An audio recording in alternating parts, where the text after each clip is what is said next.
Hello, everybody. I hope everyone's doing good. Need to reorganize this here. Always best to have the light behind the computer, not in front of it. All right. So I hope everybody's doing good. I'm Katrina. This is Sow and Tare. This is a live chat. We do this every Monday at 6 p.m. Pacific time, except for the first Monday of the month. We do it on Thursday instead, still 6 p.m. So, yeah, welcome. Welcome. Hope everybody's doing good. And things are going good here. I'm very short on here, so hold on. All right. So, yeah, a whole bunch of stuff happened this last weekend. Got the food forest trees, some of them, take them down. Have more to do on that.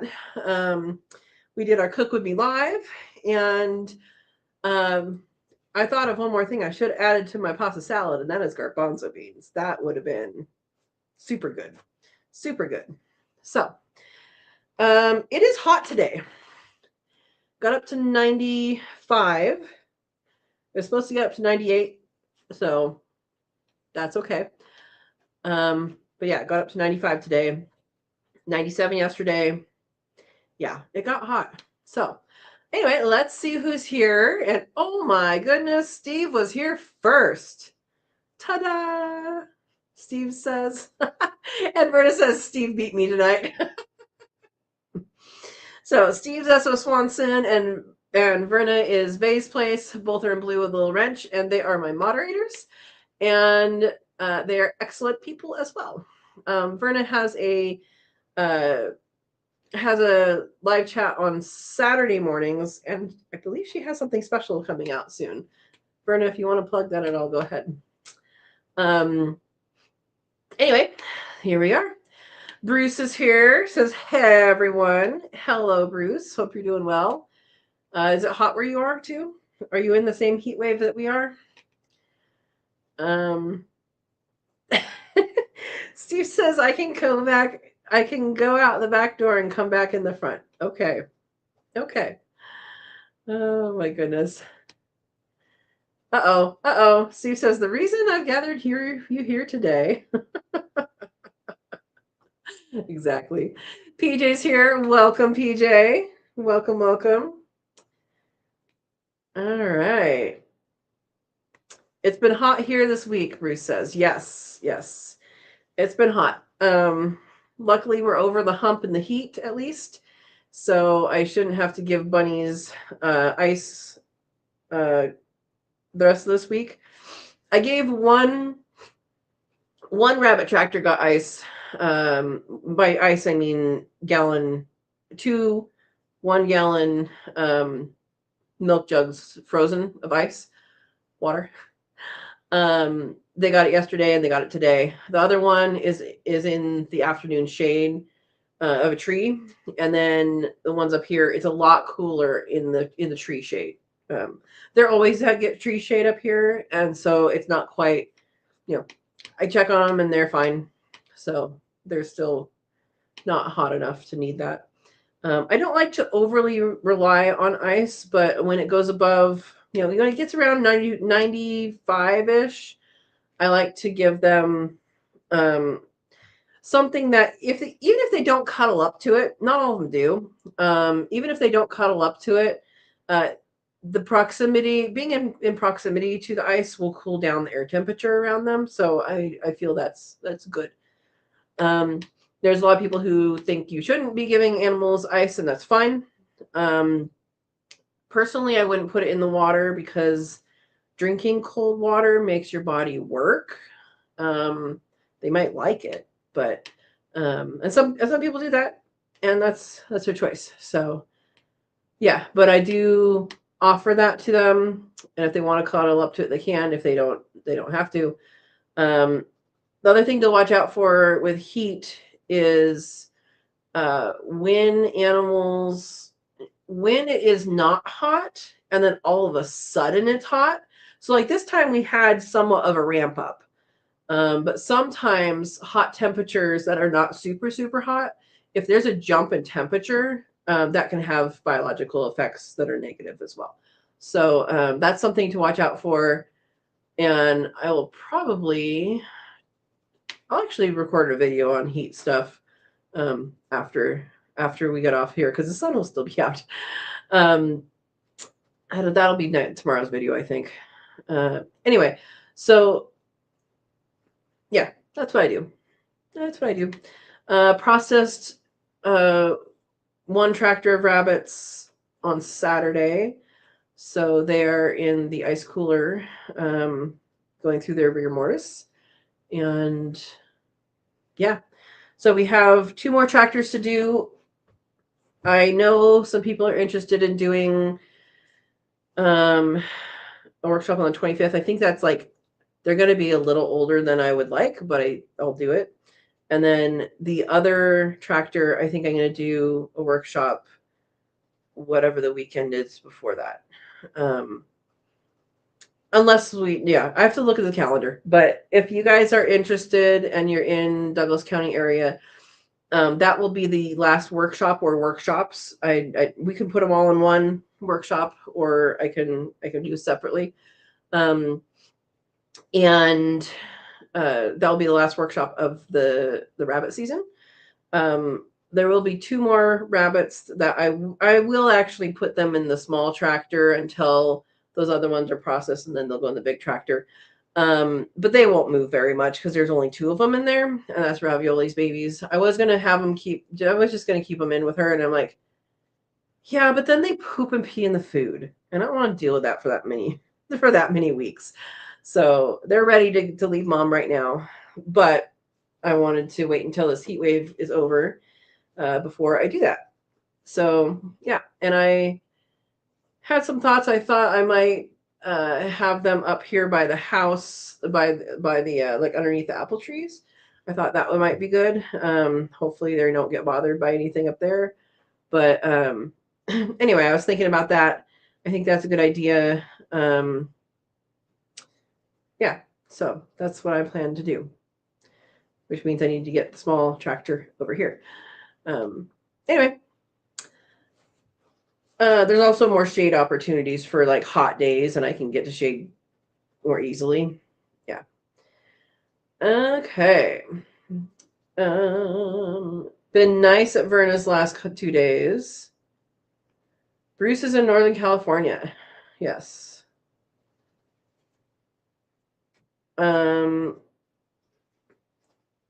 All right. So watch out on Verna's channel. Bruce says, yes, I'm in the same heat wave as you, Katrina, mid 90 plus for a week now. So you have more heat than us. So it's supposed to be, I should check and see what the update is. I think it's supposed to be like 91 tomorrow, which is better.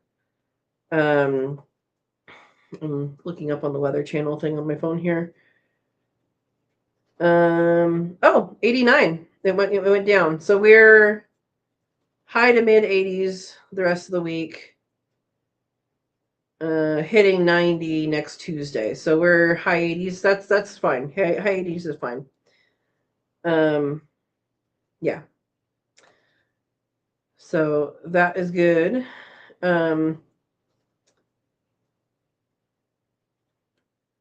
Okay. I forgot that I need to do a text real quick. Sorry.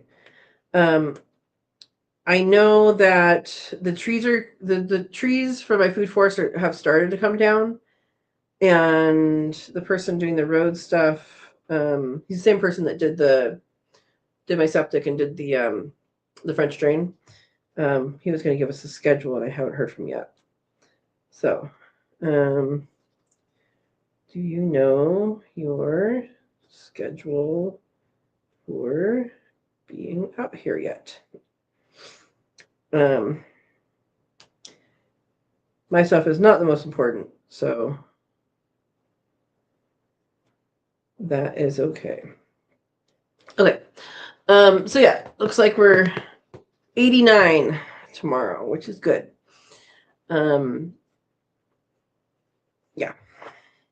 Yeah, I think I will, because I expect that it's going to be just hot, it's going to be hot as we go along over time. So I think when I have these 2 babies here, I'm going to Put them in the smaller tractor. I've got to bring the small tractor up here again. I use my cart for that. If you guys didn't see that video, I don't remember what I named it. Tractor's in the title of coming down the hill. I'll have to bring it back up the hill. Anyway, so I'll have to bring that back up towards the house and put them up on the hill here. So yeah, that'll be good. Okay.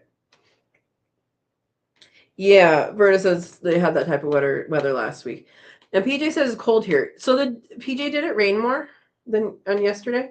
56. Oh my goodness. I don't know what it is right now, but it's probably still 90 something, low 90. Last I looked, it was 94. Verna says, yeah, I had to put on pants today instead of shorts. Good thing we've clarified.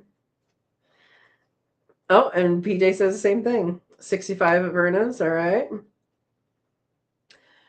So Verna's asking, so if you guys didn't watch the week in review, watch the week in review. There's awesome, well, it's a video, but you can't see them. It's an awesome video of coyotes howling. And there was, I'm going to say 2 to 3 is what it sounded like. It sounded like one was over on that side of the hills and probably 2 was on this side.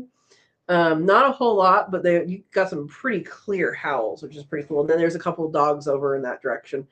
But what happened in there, just for timing's sake, when you watch that video, so I recorded that, and I was right by the rabbits. I panned down and looked at them, and they're like, "Cool, something's out here." And so with that, right after that, I moved the rabbits and fed them. I already had the feed with me. I stopped doing that to record that.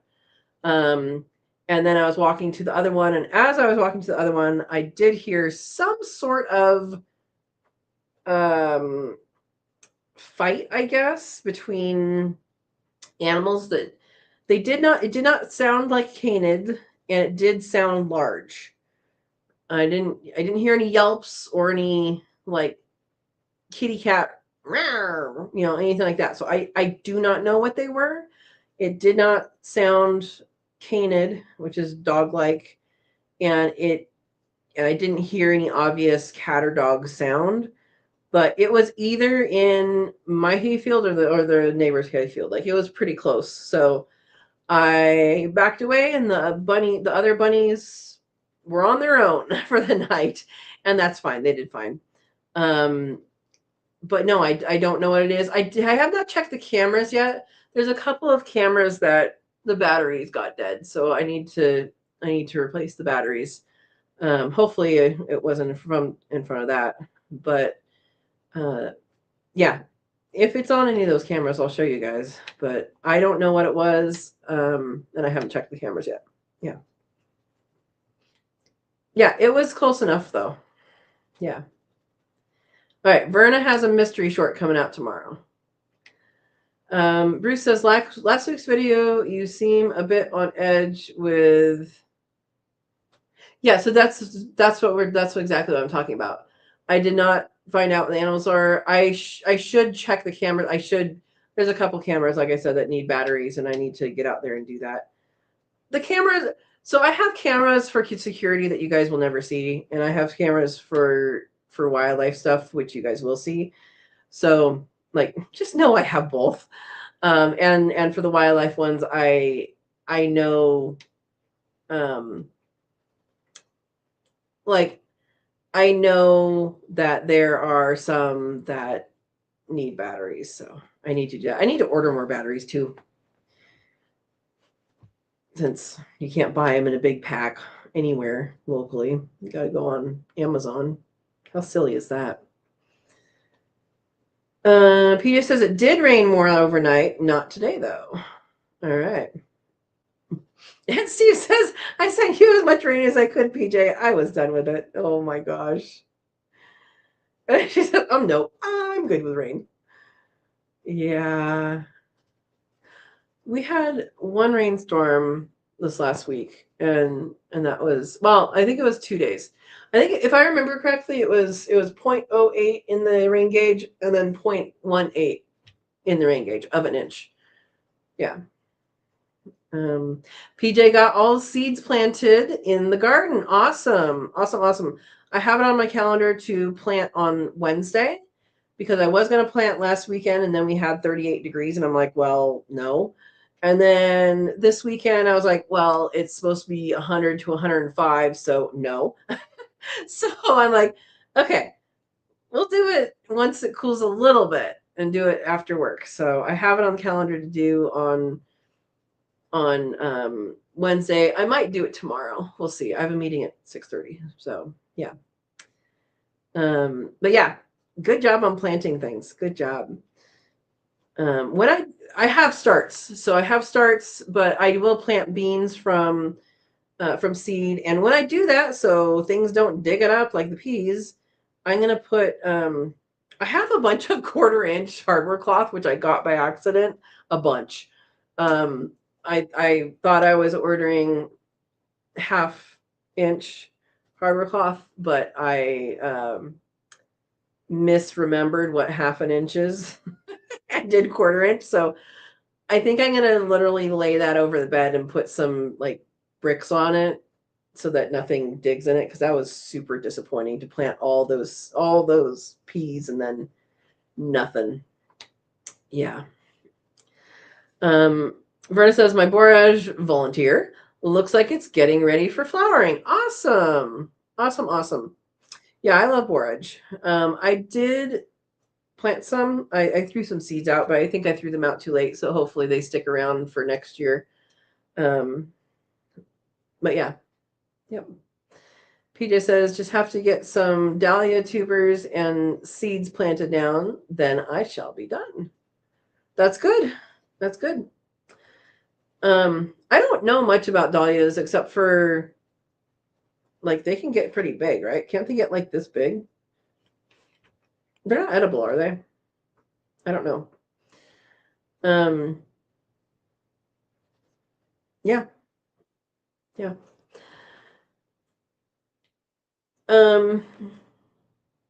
Anyway, so I've been excited about getting the trees down.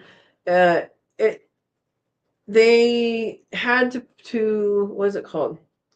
They had to like rig up trees to make sure they fell their correct direction, like away from the house and away from, avoiding some of the trees that are big right here.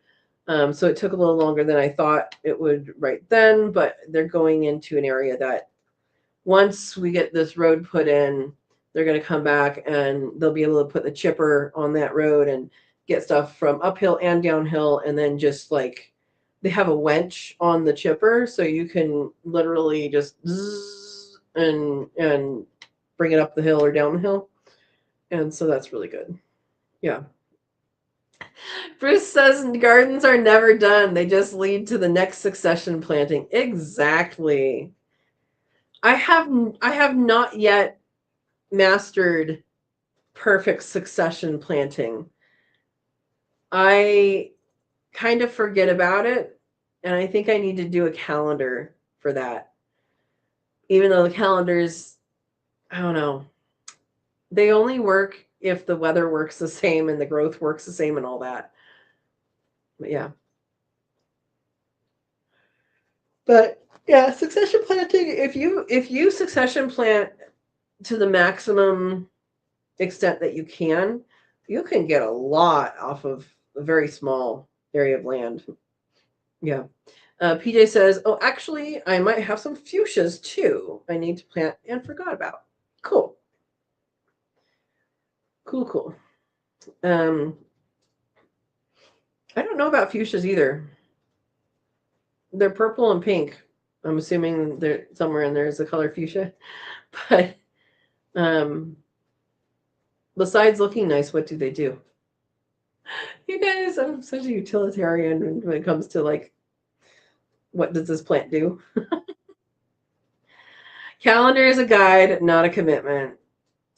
That's from Steve. Yep. They are pretty. Okay, if that's all they are, then that's fine. I know people do them in hanging baskets, and yeah, I don't even remember them smelling very strongly one way or the other either. But yeah, Bruce, I had 2 peas come up. It was very sad. Yeah. Bruce says, I'm pulling out the last of my peas tomorrow, unless it's 100 outside. Just leave them. Just leave them and plant something else, and then, you know, have some go to seed. That is something that I miss about my old garden, is all of the volunteers that used to be coming up all the time, because I never had to plant beets. I never had to plant chard. I never had to plant, well, I should have planted cilantro, but I never had to plant cilantro. There's some, but it bolted pretty readily.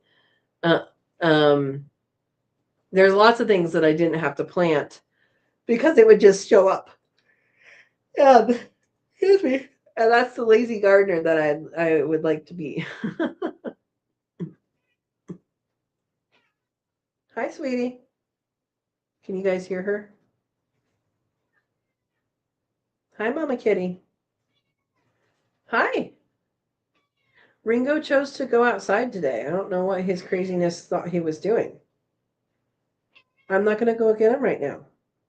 Can you guys hear her?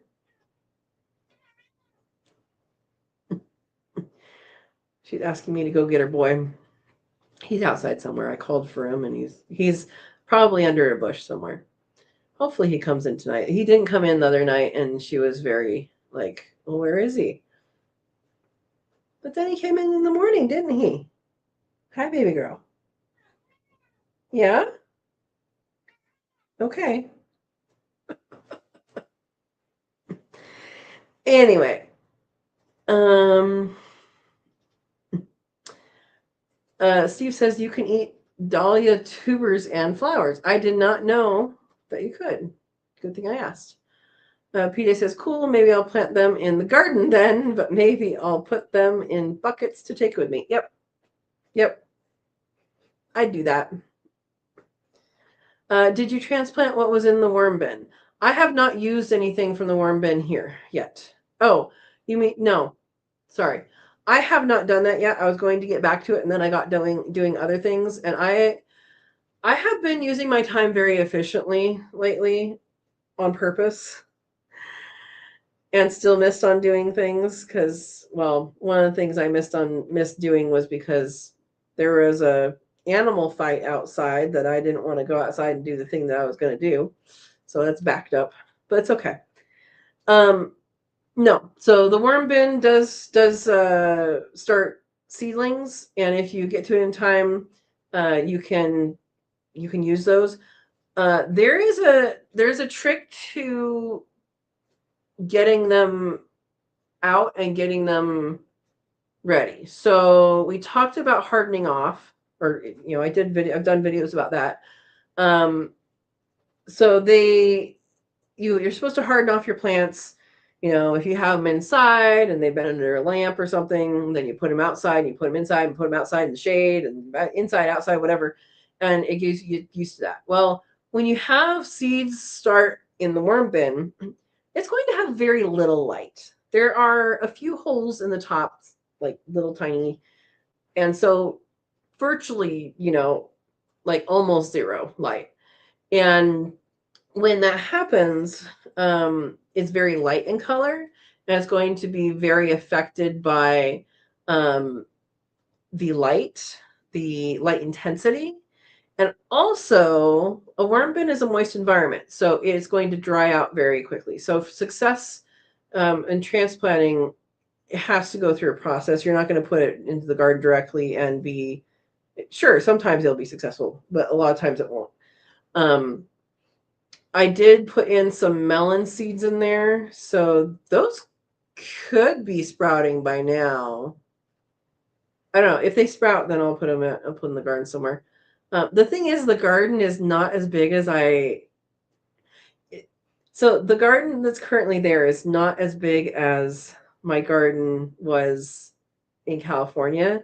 And I'm not used to thinking of that space that small, and it will be bigger. but I'm not used to thinking of the space as the size that it is. I'm used to thinking of the space as the size that I had. And so I'm like, oh, I'm going to plant this and this and this and this. And if this comes up, I'll put it here. And this goes up and put it here. But I don't have that much space in the currently done area. So once the trees are down for the food forest, which I'm hoping will happen this week, it might go into next week. Hopefully it will happen this week only. Once that happens, I will feel free to order the materials because I will probably have it like in the parking area of the driveway. That way I can like have it out of the way of anybody that's coming to do different work. So that's what I've been waiting for. And I can expand that, but it's unlikely that the planting area will be expanded this year. Maybe for fall, but not for the summer planting. I don't know what I'm answering. Anyway, there you go. Okay. Oh, the question was, did I transplant what was in the worm bin? I have not yet, and I should grab some and put it in the house first. That's what I should do. Bruce says, I've decided I prefer pod type peas to snap versions. These are the snap version. Experiment with the different ones because I did this one year. I think they're actually Burpee. I was thinking that they were territorial seeds, but I think it's actually from Burpee. I got some really big seed packets of peas. And there was one, I'm gonna have to find the video so I remember which one it was because I do want to order more of them. But there was one pea that it was a potted pea, but you eat the pod and it's actually like juicy. Like it's not like, oh, this is a snap pea. I can, if I feel like it, stir fry it and eat it. No, this was like, oh, I would like to eat the outside as well as the inside. And I don't remember what the variety is, but I know I did a video on it. I think it was, I don't think it was specific about that, but yeah. Anyway. Oh, and Bruce says the food bank will get a dozen zucchinis again this week. Wow. I have some sort of squash that is flowering right now. It's in a little pot. So I do need to get them in the ground. Yeah. Verna says the thing with dahlia, they are bred for beauty instead of for taste, so they can range and taste greatly. I don't even know what one would taste like. Yep. You'll eventually end more. PJ said I prefer sugar snap peas. Love to eat the whole thing. Yeah. If I have a good pea crop, that's what I'll have for dinner. Like I will be out in the garden and I'll sit down and I'll just start eating, or not even sit down. I might just browse and I'll just start eating peas. And even if it's a pod type where you just go zip, and just throw it out on the ground because it'll make more food later. But yeah, the sugar snap peas are good too. Vern also likes them. All right. Adam's here. Welcome. Welcome, welcome. Hopefully you are staying cool. And are you getting any smoke? Where is that from you? There's a fire in between us. And I'm not getting smoke from that. We are a little hazy. We have some small stuff north of us. I'm opening the app Watch Duty. If you guys are not familiar with it, then and you would like to be Watch Duty, like you're watching, is a great app for fire stuff. It's at 8 acres now. It looks like there was some lightnings. Oh, power outages. Never mind. Those are power outages. Yeah. Yeah, Adam, it looks like there's a fire directly in between us, like right in the middle. So hopefully you're not getting smoke from that. It's only 8 acres now, so hopefully it was 2 acres about an hour and a half ago. So hopefully they'll get under control. All right. PJ says, yes, I have a garden for the kids to go out and eat fresh. Yep. That's good.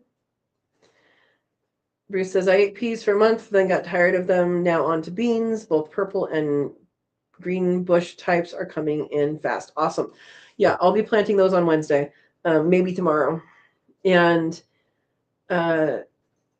yeah, peas, it really sucks because I planted a bunch and then somebody dug them up and I'm like, are you serious?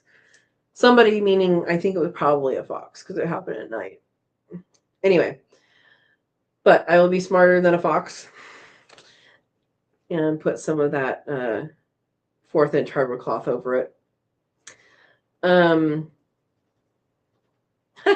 Yeah, I know exactly, Verna. Sad thing is when you cook the purple peas, they turn green, or purple beans too. Yeah, they turn green.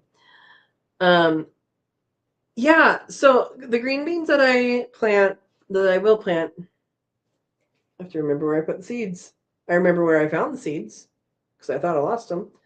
I think they're called emerit or emerit.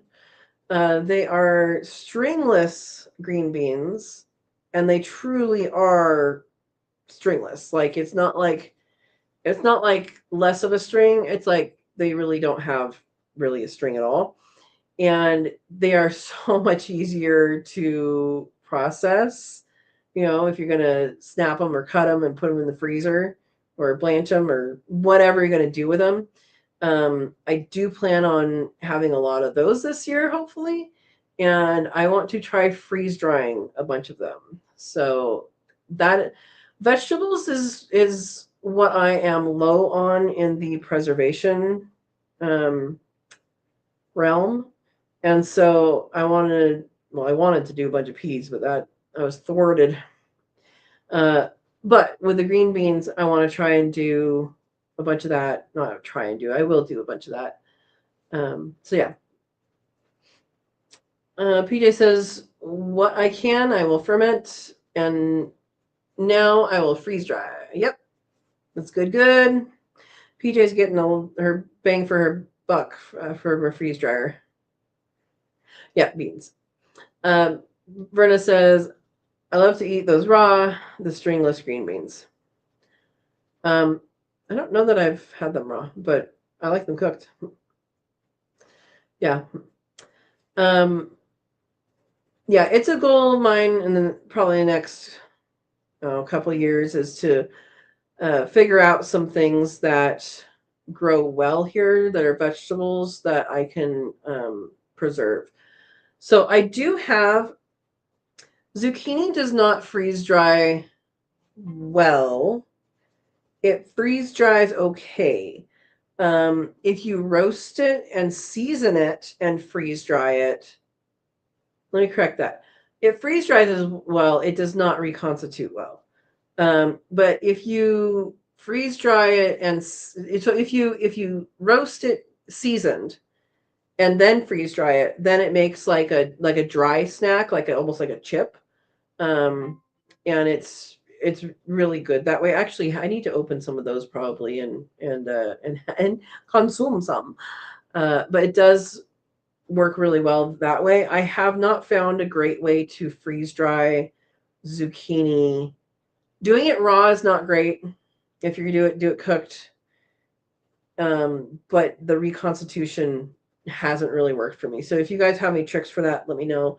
But my trick is to make dried snacks. Now, if you're going to make zucchini flour, then sure, freeze dry it and then powder it. And it doesn't matter if it's raw or cooked. You can do it either way, probably. Yeah. Adam says it's definitely fire season. Had the scanner on all day yesterday and fires popped up everywhere. We haven't had any smoke sticking around yet, but it will happen eventually between now and September. Yeah. Because you're in the bowl, right? Here, I've only been here a couple of years, but here I've heard a lot of it skips our this particular valley. It kind of goes on different direction, and then sometimes it goes down this way. But yeah. PJ says, yes, snacks. Bruce says, I snack on raw veggies while I'm outside in the garden. Cucumbers are almost ready. Oh, my goodness. Yeah. Awesome. Verna says, if you freeze dry eggplant, slice it thin, then freeze dry it. Makes for a great cracker substitute. Good tip. Okay. PJ got the app that I recommended for fires. We talked about that yesterday on the Cook With Me Live. I think because it did a little sound, right? Yeah, so I'll show you guys what it is. So, wow, Washington's burning. So that's what it looks like. And it shows you where the fires are, shows you where you are. You can, there's a paid version too. I don't have that one, but for the free version, I think you can get 3 free counties. I think. But you can see there's this way. There's the Western United States with a lot of fires. And then the Eastern looks like Florida's on fire and South Carolina. Is that what it is? But it's called Watch Duty, and it's really good. It gives you updates, and it's awesome. So, okay.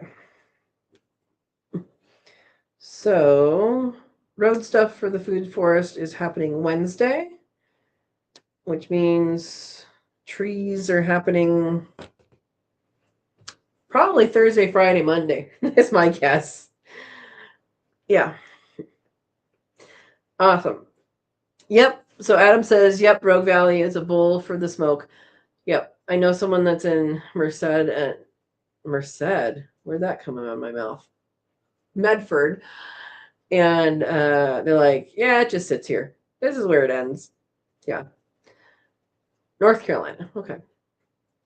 PJ says 4. Why are you saying 4? What? Did I ask a number question? Did you get it right? I don't know why you're saying 4. Okay. Bruce says, seed companies are starting to have their end of season sales. I picked up a number of Asian cabbages from True Leaf Seeds. That's good. That's good.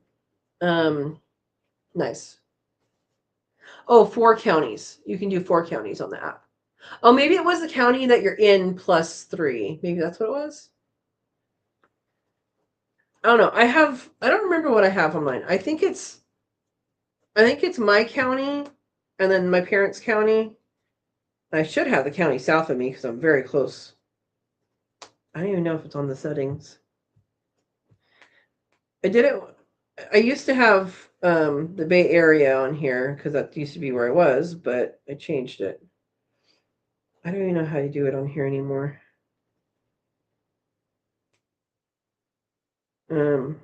Anyway, I'll figure that out at some point. All right. But yeah, that's a good Watch Duty. The Watch Duty app is a really good thing. I've been doing a lot of weed whacking. So the weed whacking, it's a lot. It's not on level ground, but it's fine.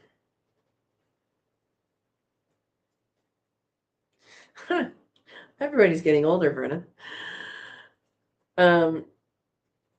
Anyway, so it's important to keep the fuel load down, and yeah, it's all good.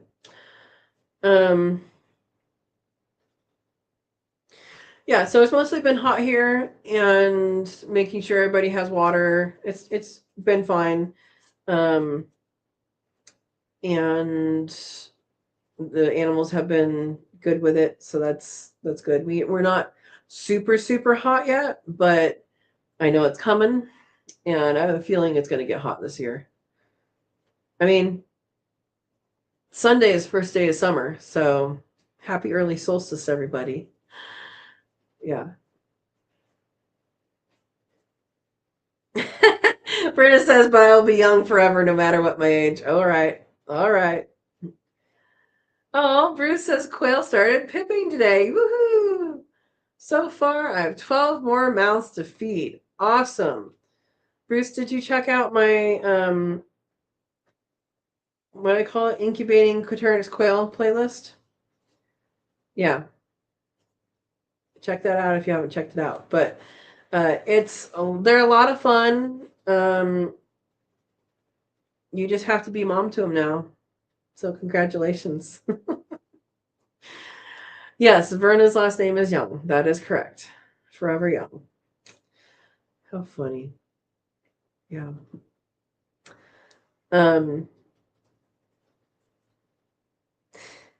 Anyway, so I've been seeing in the news. I know we don't get political on this channel, and if you guys didn't know that, it is true. There is something in the news, however, that is happening in Oregon, and personally, I don't believe it's going to go through, and I'm going to knock on wood. Everybody knock on some wood for me, please. But there is I don't know what it is now, if it's a measure. Enough people have signed a petition that it gets to be on a ballot, I believe. You guys know what I'm talking about. Those in Oregon. And there's some stuff on there that has to do with anti-hunting, anti-raising animals for meat, anti-breeding animals. And I wanted to just bring it up as something that I do know. I know it's happening. I mean, I know there is a movement of people for which this is their goal. I don't believe Oregon would pass this. I don't believe it would pass in Oregon. So I'm not worried about it. I will definitely be worried about it if it does pass, but I'm not worried about it. Let's see, who else is in Oregon here? Adam's in Oregon. I don't know if you've read up on it or not, but I'm not worried about it because I don't think it will pass. Basically, if it does pass, then no animal farming will happen at all in Oregon, and no animal breeding will happen at all in Oregon, and no hunting and no fishing, and that would never pass. We're a very outdoorsy state, and there I've said all the political things I'm going to say. It's been coming up more and more, and I'm like, I just need to say it, that if you are worried about it, personally, I don't think we need to have to worry. I don't think it would pass. There you go. So end of political, done, capped. Okay, done. Anti-fend for yourself. Yeah. Save my baking when no, it's yeah.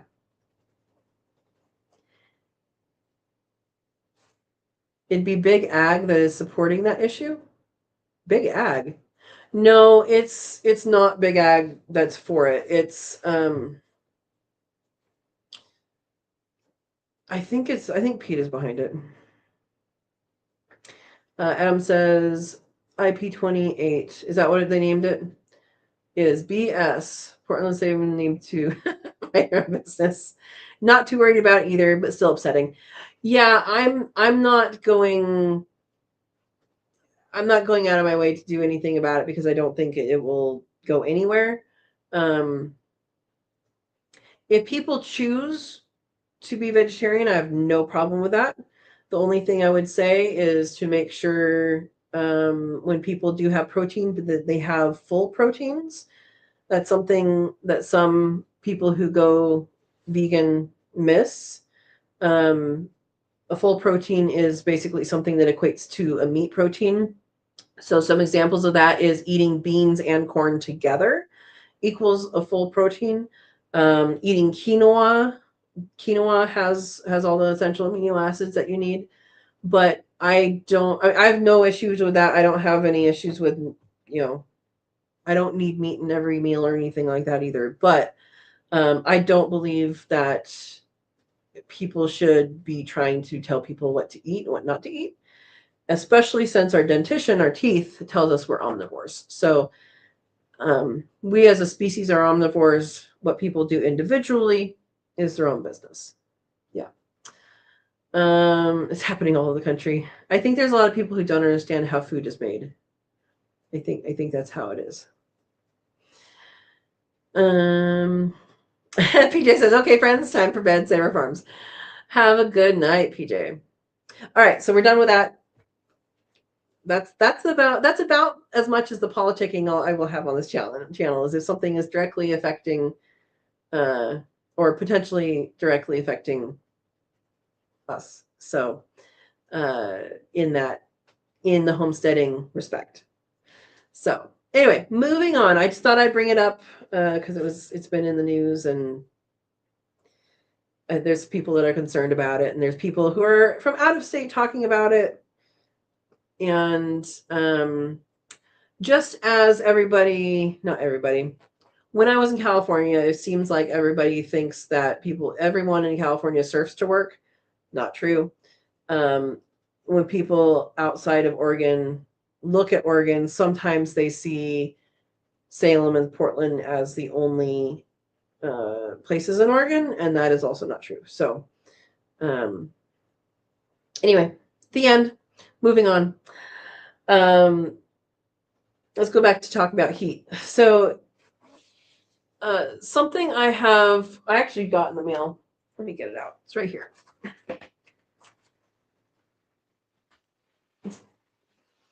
So I got some. Come on. They packed these in here. Did you tape it too? My goodness.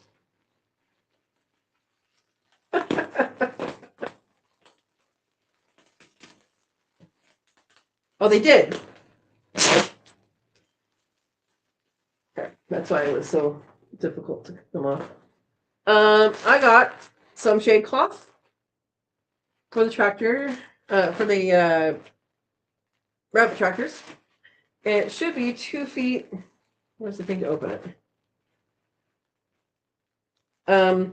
It should be 2 feet by 10, I think.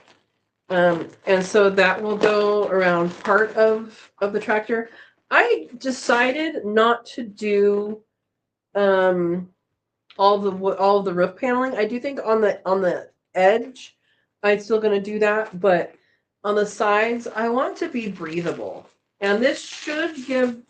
Whoops. Oh, it comes with. These are probably not UV. UV zip ties are usually black. Anyway, but this was an Amazon purchase. I think it was Amazon. Maybe not.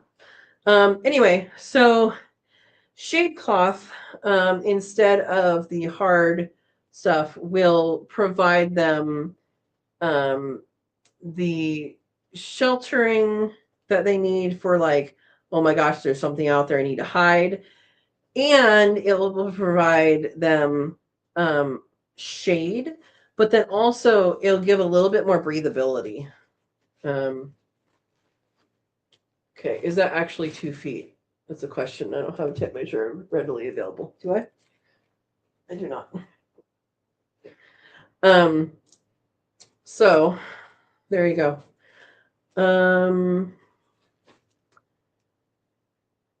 Bruce says that looks like Temu packaging. I don't know that I've ever gotten anything from Temu. Where did I get it from? Alien Home? Maybe I didn't get it from any particular thing. Maybe apparently I got it from the company. It came from the company. ALION. A lion. But that's one word. Home. Making life colorful, it says. So, anyway, this is going to go around, and that will provide a little bit more breathability for that area. And also it will allow me to, you know, if I need to move it or remove it or something, I don't know. How many of these did I get? I got extra. I got 1, 2. Why is that one so much bigger? 3, 4, 5, 6. So for some of them are bigger for some reason. Why is it bigger? Oh, it's it's this end versus this end. So yeah, I have 6 of them. Right now I have 3 tractors. I'm planning on doing at least 2 more tractors of the bigger size. And then this will be so on the tractors of the bigger size, 10 feet will cover it'll cover, if I just do one piece, which I probably will do, even though the one side still covers, even though one side is hard covered, if I do that, let's see if I do that. So 10 minus 4 is 6, divided by 2 is 3. So that means that 3 feet on either side is, I might want to go a little more than that. Or maybe I'll do 2 feet on one side and 4 feet on the other. Because I want to block the morning sun. And this is just how I have things set up. I want to block the morning sun because the total,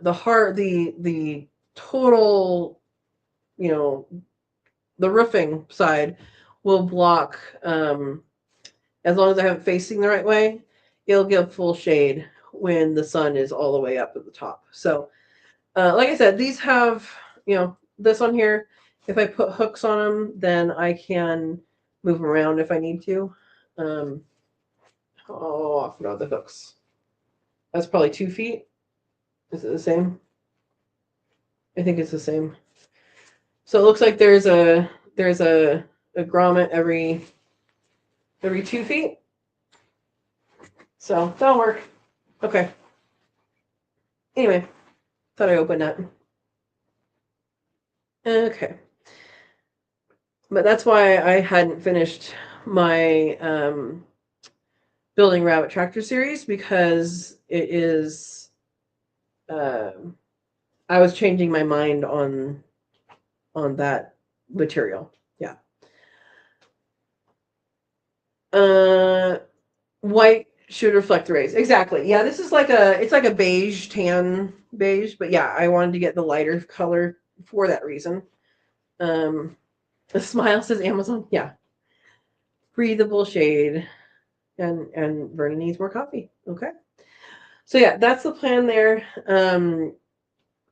And right now I'm using the smaller tractor to block the bigger tractor for the one that's in the sunshine, and then the other one is fine, with no additional protection because it's facing the right direction. I keep moving it and it has more shade. So yeah, but I'll be putting these out. I think I probably will do 2 feet on the west side and 4 feet on the east side, because that'll cover half of the morning sun side, and that'll work really well, I think. So yeah, if you guys have suggestions on how to do that, let me know.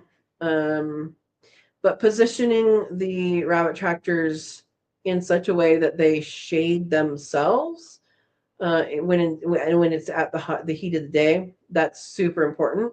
So yeah. All right, Misty's here. Hey woman. Hey Misty, hope you're doing well. We have a little bit of haze, and I don't think it's smoke, but it might be. I did see on Watch Duty there's a couple of very, very, very small fires up north a little bit. So I don't know if we're getting that. I don't think we are getting stuff from south, but there is a fire south of us. by like half a mile or half an hour drive. Yeah. Wickershire's here. Welcome. Misty says, whoa, we are lying low due to fire dangers. Lying low? What do you mean lying low? Is there more I need to check? My Watch Duty app hasn't gone off. Do we have another one by us? We were talking about this earlier in the show. Huh? Yeah, we have two very small fires. Very small. One started today at 12:12 in the afternoon, and there's no update. It's very small. And the other one started at 5:03 p.m. yesterday, and it's also very small. So that's north, and then south of us, there's one that's 8 acres, and then south of Medford is another one that's 75 acres. So, yeah. So, yeah, I want to know what else is going on. All right. Abella's here. Welcome. Hi, everybody, she says. Welcome, welcome. Hope you're doing well. Wickershire says, we have pics of the tractors. Is that a question? Wait. We have pics of the tractors? Is that what we're saying?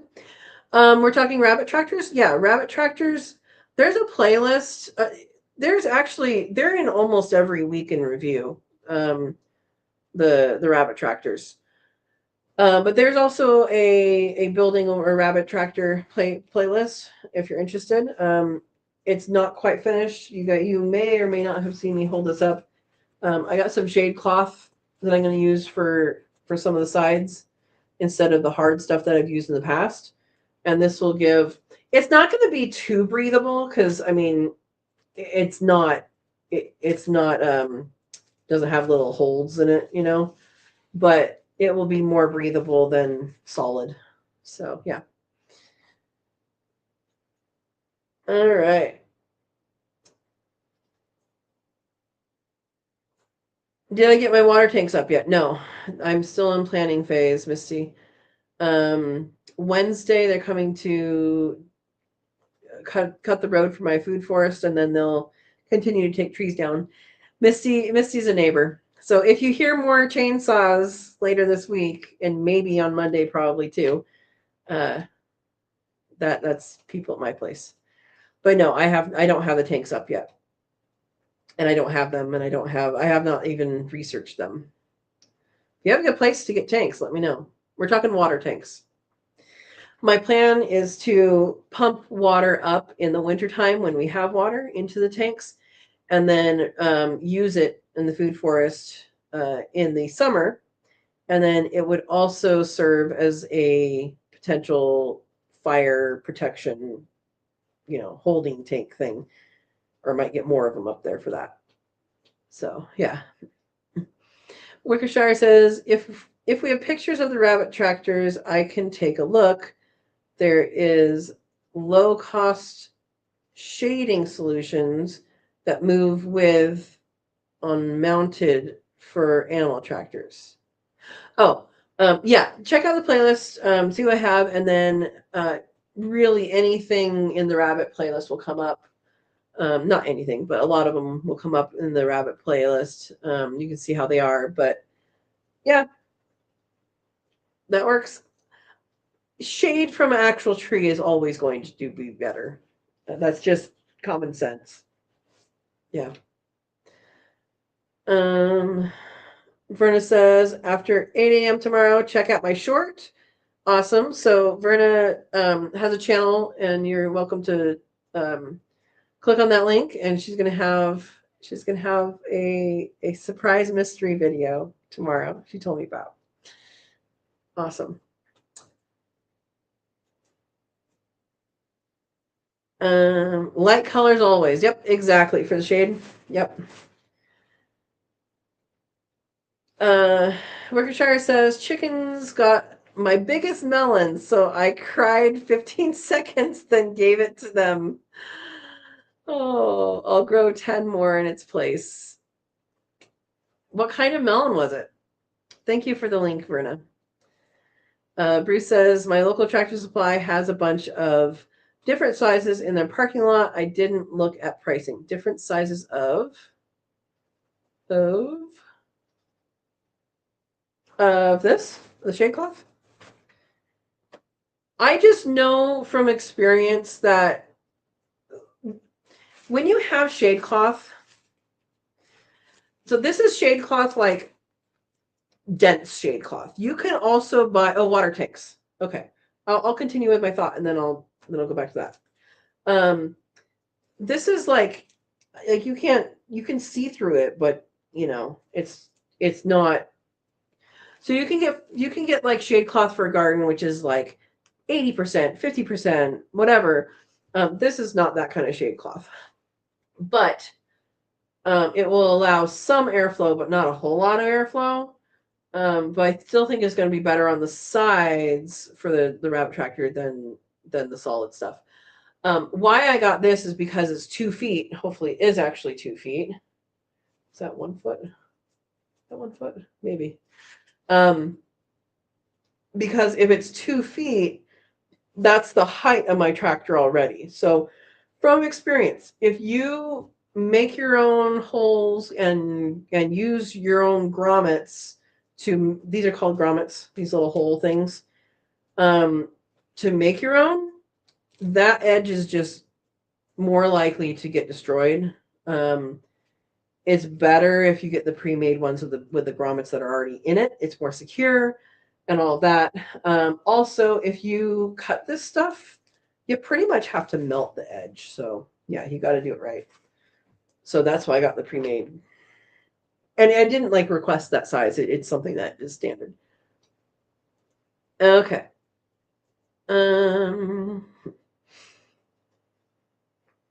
Okay, so Bruce was talking about water tanks. Yeah. So Tractor Supply has a bunch of water tanks. I just don't know who else does in our area. I'm guessing the Grange does. I'm guessing what's the other one in our area? There's another store like that, I think. But I don't know the options. I also don't know if getting used ones would make sense or not. Yeah. Misty says, I just keep 2,500 gallon tanks full all the time. They have floats on them to keep them full. Yep. And that's a great thing to do. Yep.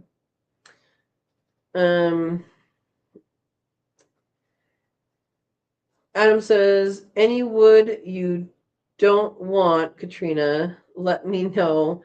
My son and I can come up and grab and do cleanup. Do you need wood for something?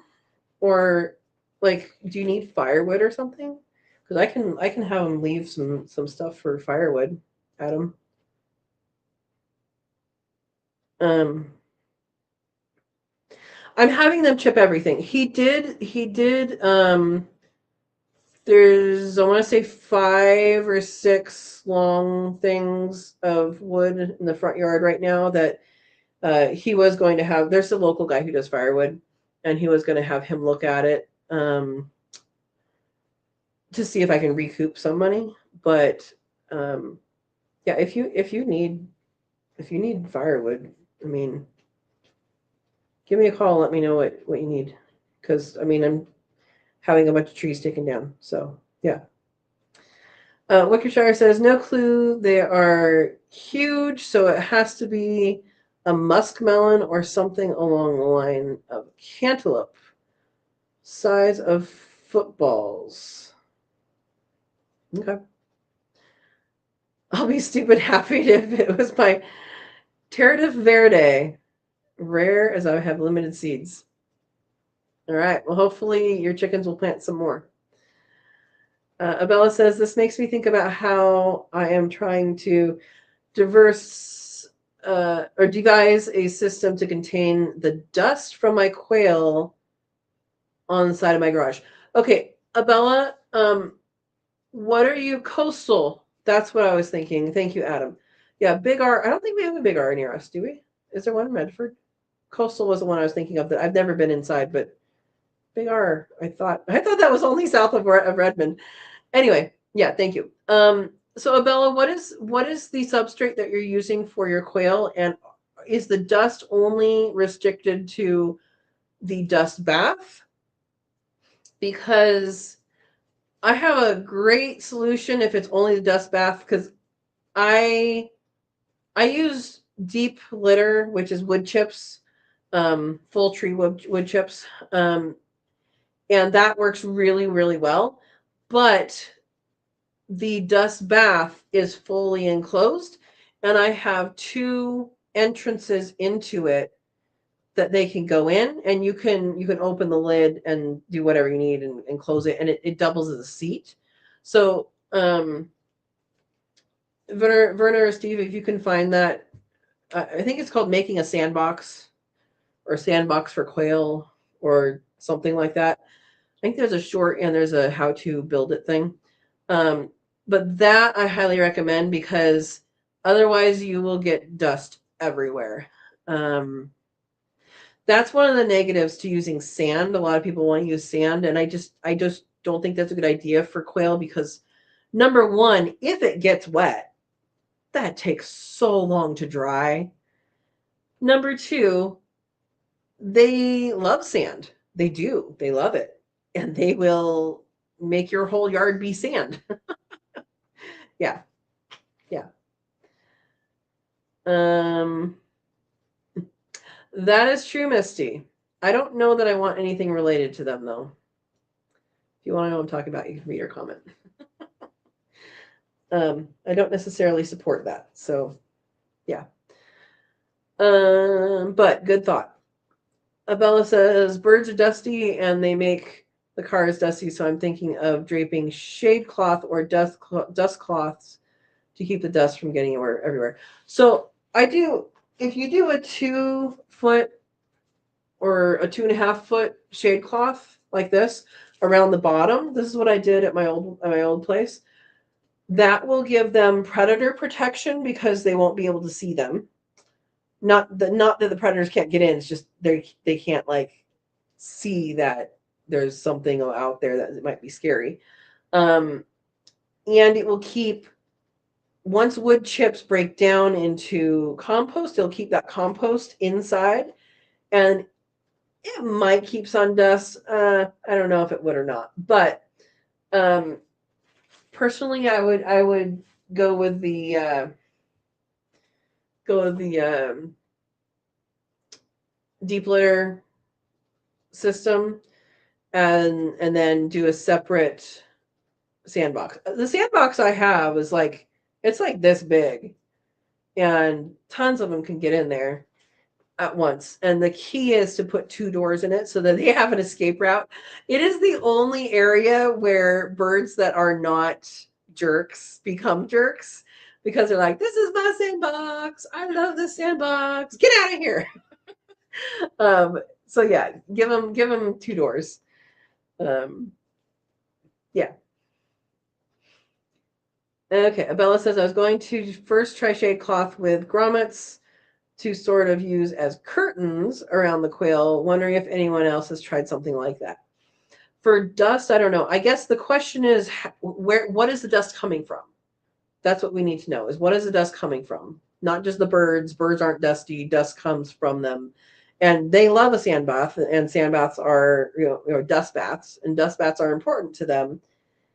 But maybe you have it in a way that, like an enclosed box, that, they can make all the dust they want, but it hits the edges of that and then falls in. Yeah. Okay, Big R was coastal before the merge. Is it the other way around? Big R came first, right? Big R was something when I was growing up. Anyway, they are the same thing now. Got it. Bella says, the quail are in wire cages, and I only give them dust bags occasionally. So this is purely from the quail feathers themselves. Okay, so this is the downy dust.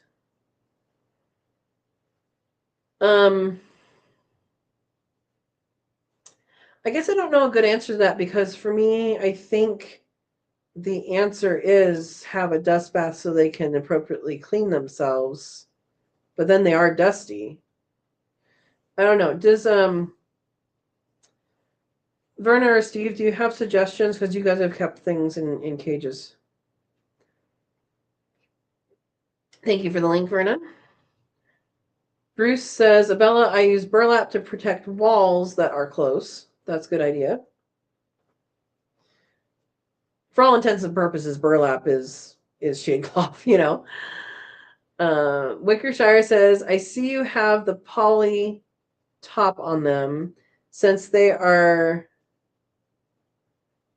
ridged stretching and the tie the shade tarp over, run the tractors east to west a long ways. They provide maximum protection. I basically, it's not going to be an east-west thing, because east-west doesn't always work. We are nearly at the height, which will be on Sunday, of the longest day of the year, which is when the sun is furthest north. And then when it goes towards the winter solstice, the sun rises over here right now, right that way. And in the wintertime, it'll rise over there. So in the wintertime, it doesn't really matter because the sun's not hot. The sun is always hot. It's not hot on the earth. But in the summertime, it's not necessarily east-west. Right now, it's kinked at a certain angle. And so I've been adjusting that angle as we go. But the thing is, we get like today and yesterday, it got up to 97 yesterday. Today it got up to 95. And so today more than yesterday, it was a hot sun in the morning. And so in the morning time, getting that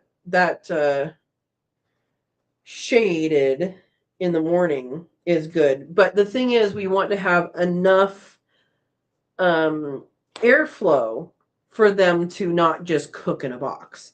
And that's where this comes in. And that's why I'm saying, I think having 4 feet on the morning sun side and 2 feet on the because this is 10 feet and there's a 4-foot width, and so 2 feet on the other side will be good, because in the afternoon that other side doesn't really get hit, because of the way I have them lined up.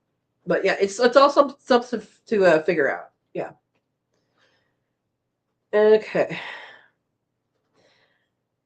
But yeah, good thoughts. Adam says vice versa on the last comment. Okay. You only got 3 hours of sleep last night. What were you doing?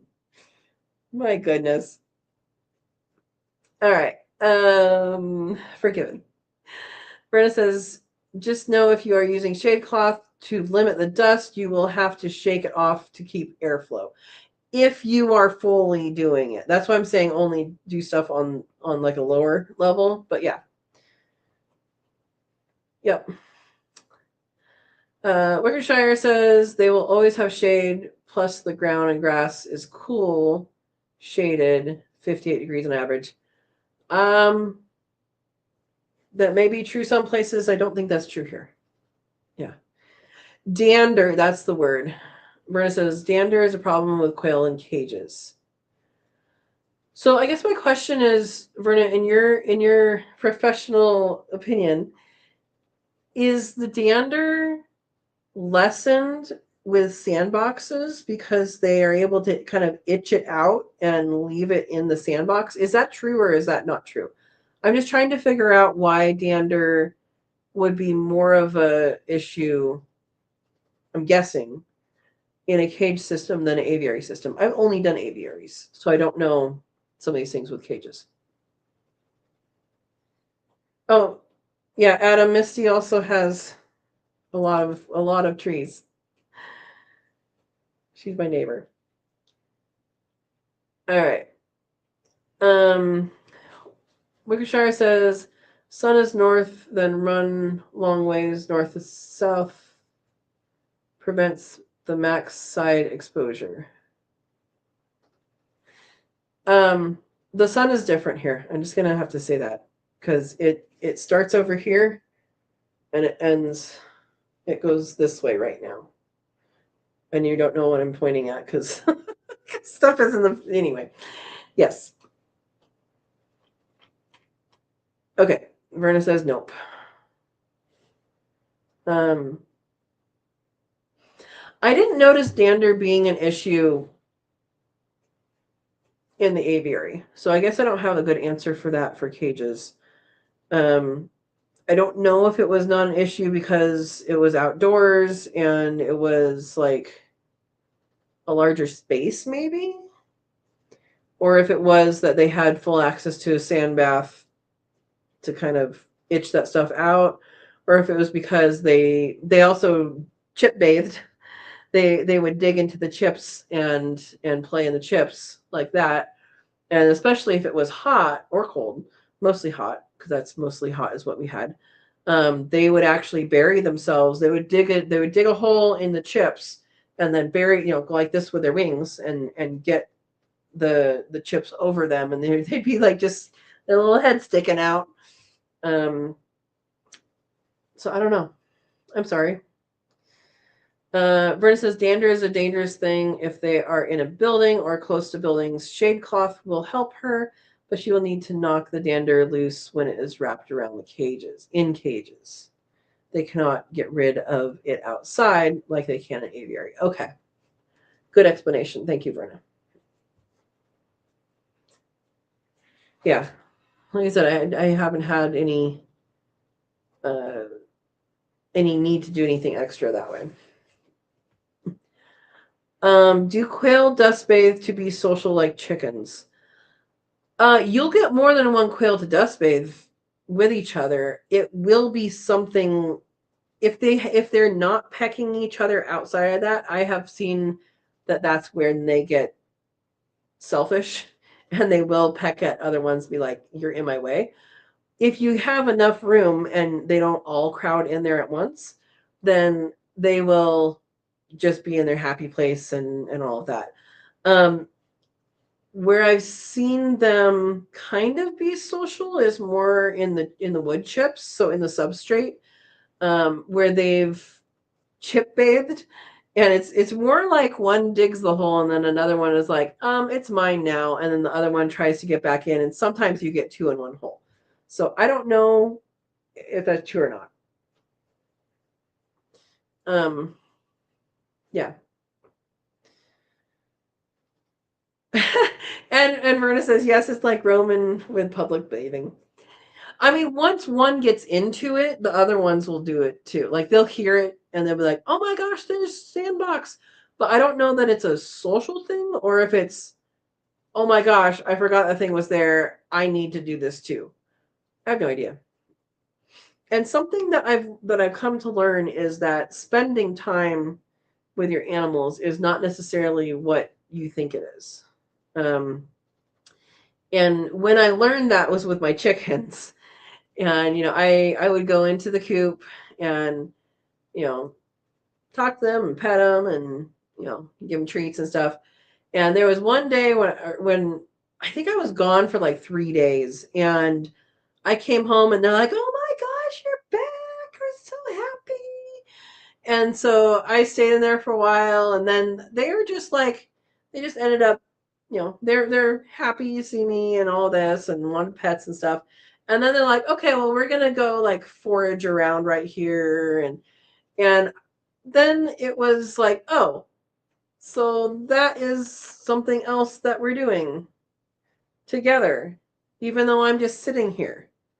Because I got up to leave, and as soon as I opened the door, they ran over the door like, "What are you doing? We were doing stuff together." And so that's when I realized that sometimes spending time with your animals is not necessarily what you think it is. Like they think you're spending time with them just by being there, and you think they're spending time with them by like doing things. So sometimes just being in the vicinity of your animals is you doing something with them. So, yeah. Berta says sometimes they will lay eggs in dust baths. People have said that, and I have not seen that to be a preferential thing. They definitely have laid eggs in the dust baths, but some people see that they start laying eggs in there all the time, and I have not seen that. Verna, that's the one thing that didn't get done the night that there was a fight outside. So I'm going to be cementing some holes in the foundation, I'm going to call it, of the chicken coop to block some rat holes. So I will be doing that. It's on my list on Thursday because it got kicked off from last week. I'm trying to be reasonable with getting things done. So yeah, I'm still feeding them every day, giving them water every day instead of just filling up their big thing because I don't want to necessarily feed rats. Yeah, so that's on my list for Thursday. Check in next week. Yeah. No, this is a bigger problem than the what is it called? It's not stainless steel pads, is it? It's what are they called? Anyway, the wire things. It's a bigger issue than that. It just needs to be dealt with as a final thing. Yeah.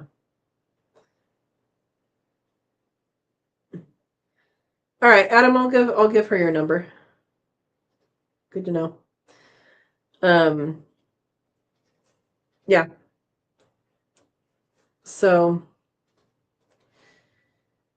yeah, it's a job for cement. I got some fence post hole cement that I can just mix up in a bucket and then use a trowel to kind of slap on there. I'm gonna mix it up at a little thicker than you would use for fence posts, and just mix it in the bucket instead of mix it in the hole, and then like kind of use it as a mortar. That's my plan anyway. So yeah.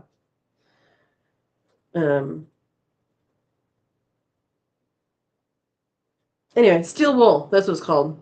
Steel wool. It's not stainless. It's steel wool. Yeah. So for those that don't know, rats and mice will not chew through steel wool. So it is something that, like, if there's a hole to put it in, the only thing is if a rat has gone through it and it knows it can go through it and it can push it out of the way or get it out of the way, it will. Just because it doesn't chew through it doesn't mean it can't get rid of it. So that's something to pay attention to. Wickershire says, I made the effort to label all my starter cups. Once replanted, the start got lost on the land. I now don't know where anything is. Grabbing at straws to ID both squash, melons, and tomatoes. Like, you know what? If it's edible, it's edible. Sometimes that happens. Sometimes that happens. If it's edible, it's edible. I remembered. Yeah. Yep.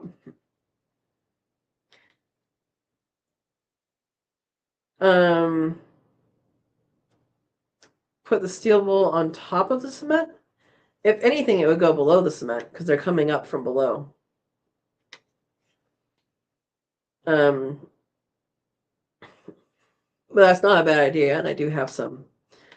Shove it down there and then cement it in. That would be a good idea.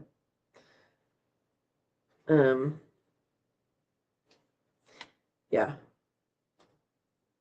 Yeah, around the cement. Yep. Yeah, unfortunately they're still going in there. I have a video that I'm going to I have like portions of a video all set and ready to go once I get rid of the rat issue. It's been a longer term thing than I wanted it to be. Didn't want them to be there in the first place. But it is. Here you go. Bruce says I planted tomatoes on top of potatoes that I neglected to label. We all think we'll remember what we planted where. Yep. But they should do well. They should do well. I know you can graft a tomato and a potato. I don't know how they do well with growing, but I know it can be done.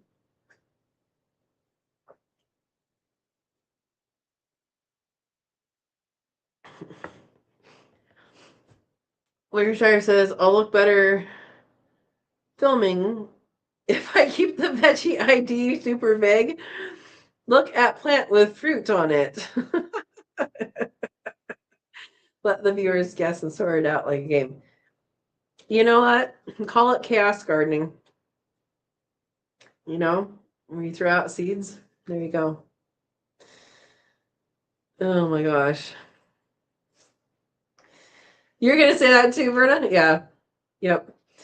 Yeah, I don't know with the tomato potato thing. I don't know whether both crops do well or if one crop does better than the other crop. I just know you can do it. And at one point, it was like the thing to do. So since it's not the thing to do anymore, I'm going to guess that it wasn't a great result. Um, Kind of like how you don't really hear about the topsy-turvy anymore. Does anybody hear about that anymore? Has anybody used them? Where you grow tomatoes upside down? Yeah.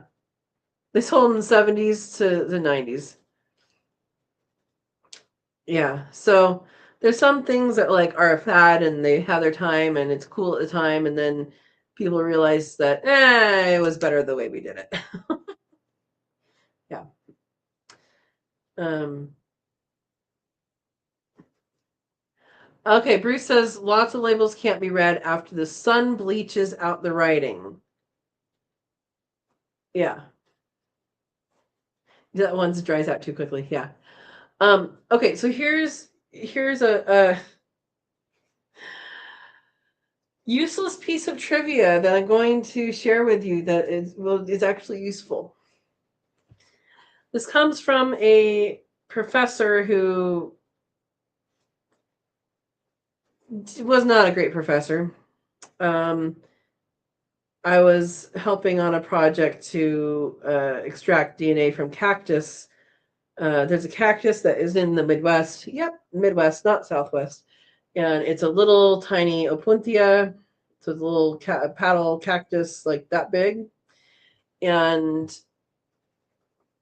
they're doing DNA stuff to try and figure out where it came from originally. And, if the native peoples moved around, because it seems to be like in certain areas. And totally not where you would find cactus growing. But in order to get the DNA out of it in a easy way, you have to grow it because you have to get it through the roots. Opuntia is easy to grow from a cactus paddle, which is good. So you just need to break off the thing, set it down, and it will start growing roots. So anyway, this guy was late all the time, and I ended up quitting on him because I'm like, you have to be here. I can't open the door because there is no key. I can't wait here 3 hours for you to get here every single time.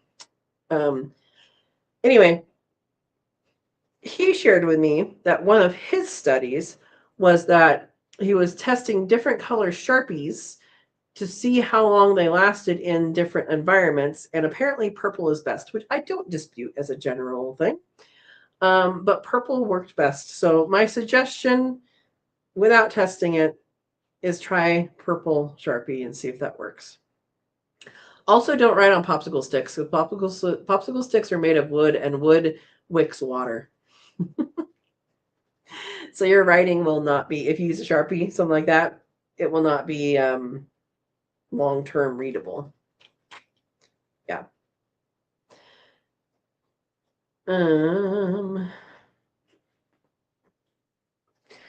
Topsy-turvy worked for strawberries. I actually do know that. I think someone recently that I went over to their place had that. I think it was a knockoff, though. Wickershire says, viewer, what are you growing? Me. Green stuff that lives in soil. Viewer, why are you being difficult? Me. Look, you come ID 65 species here. There you go. Adam says rats are as bad as the gophers. They're in tune with the seasons I swear. Gophers are in the spring with the starts. Rats are autumn with the ripening fruits. Yeah. Yep. Robin's here. Hi, Robin. Welcome. Hello from Chicagoland. Chatty friends, how are you? I'm doing well. It's warm, but we're surviving. Yeah. Verna says use and engraver. That way it's always there. Use and engraver. I don't know what that means. Are you saying to label things? Yeah. Verna says rats will also dig into roots of big trees and make their nests in there. So that's the other part of where the cement will go. After. Yeah. Dusty's here. Welcome. Wow, actually caught alive. Shawnee is sneaking in an hour early now. Hi. Wait, Shawnee's sneaking in. All right. I don't think we've seen Shawnee yet. Welcome, welcome. Oh, did Shawnee just go live? I didn't know that.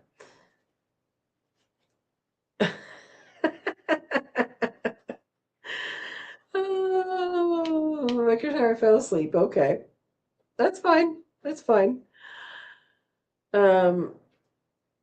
Yeah. So we were talking about planting gardens and rats and chicken coops and heat and water, etc. So Shawnee was at 9. Is Central 2 hours different? I think Central is 2 hours different. Okay. Okay, Robin said, I found that a marker called garden marker off Amazon stays the best on the white plastic labels. So garden marker, is that the one that's like black with very indistinct anything on it? I think I that came with some of my tags. Yeah. So I will share with you that where was this from? I think it was one of the California rare fruit growers things that I went to one time. And there's an orchardist that came from to this thing, and he uses metal blinds. So you remember the old metal blinds, like window blinds, that are curved and they're white? Well, they don't have to be white, but a lot of them are. Pencil on those is what he swears by for his orchard. So that is also an option. So if someone's getting rid of a bunch of metal blinds, old metal blinds, be like, wait. Yeah. I have not personally tested that, but good to know that that one works, Robin. Bruce says, if I engraved all my plant stakes, nothing would ever get planted. Exactly. And if you try and buy things that are labeled, you're not going to have any money left. Right? Am I right? Yeah. Um, yeah, I guess she went live. I don't think I didn't get my phone didn't do anything, did it? Maybe it did. Let me see. Nope, my phone didn't do anything. Now it did something. Oh, yeah, I have a memory. Okay. Dusty says, seems all markers get lost here in mulch. The paint sticks are okay. Yeah, paint sticks work as long as you write on them with the correct implement. Yeah. I say don't underestimate the power of a pencil when it comes to certain things. I mean, we spend all that money making pens that write underwater, and pencils work just fine. Yeah. Um, no nasty emails. Oh my goodness. Yeah, I guess that's a good topic actually. So what have you guys tried as far as marking your plants? I mostly have marked plants in the planting, like if I'm potting things up and I'm starting things, I've mostly marked them that way. And I've either done painter's tape on a whole flat and said, oh, this row is this row is this, whatever. I find that works really well. Or I've used the plastic things that go in the markers that go in. Um, I used popsicle sticks one year and that just sucked. Don't do that. I've seen people use plasticware, so spoons and stuff like that, knives. I've seen people use just as markers of something that has been planted. I've seen people use chopsticks, like leftover, to go chopstick type things. Um, Strawberry baskets upside down over seedlings or over planted seeds too. I've seen that, or I've done that. Um, what else? What all have you guys done?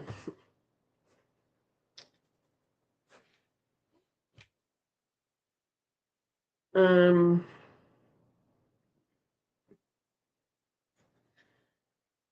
let's see. Dusty says hey to everyone. Hey, Dusty. Verna says the garden marker pens are UV protected so they don't fade from the sun. Yeah, that works. Yeah, that's a hard lesson to learn. The other thing I've tried early on, works for a very short amount of time, is um, to put the actual plant, the seed packet on something, but that fades. If it's a marker from like the store, what I will do is when I plant, so at my old place I had raised beds, and so what I would do is I would shove it right by. So I used my park strip that I jackhammered up to make the raised bed. So it was urbanite.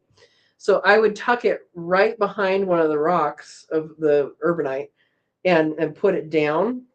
So it wasn't readily readable, but it would be protected from the sun and it wouldn't degrade. And so if I wanted to know what that was, then I would do this. Now I do videos and I just go back and look at my video and see what I planted if I care.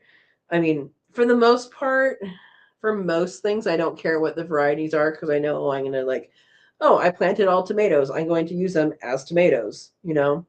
Um, oh, I planted this. I plan on eating it. So most of the stuff I don't really care about that. If it's something new to me, then I'll be like, oh, I want to know if this one is good. And so what I'll do is I'll usually plant something I know and plant something I know, and then the one I haven't done before in between those. So I'll be able to tell. Yeah. Um, Dusty says kids were up still, so it was a flash live. Okay. Dusty says I reuse markers and then have two veggies on marker. If I don't cross one out, figure it out later. Some so something to know about at least Sharpie, alcohol will get it off. So I use that. I don't use it. I have used it. Um, Sometimes I use it. Uh, Canning lids, whether it's the reusable kind that is more of the food safe plastic stuff, or whatever it's called, or if you're reusing your metal canning lids for non-canning stuff, and you're actually using it for um, like dry goods. I'm going to move this so I don't get blinded by the sun. Blinded by the light.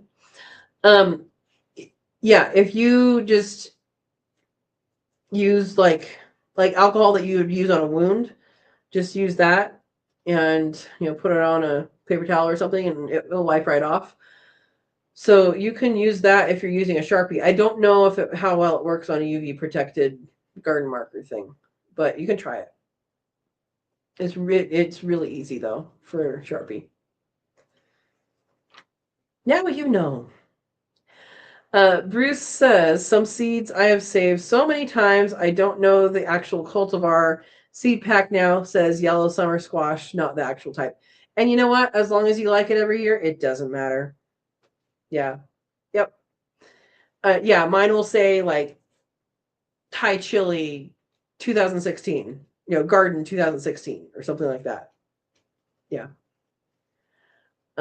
Robin says, the white labels work best. I've used copper fancy, ceramic fancy, but the good old white labels using garden marker are best. It's the variety I want to know, not that it's a tomato or a chard. Yeah, exactly. Exactly.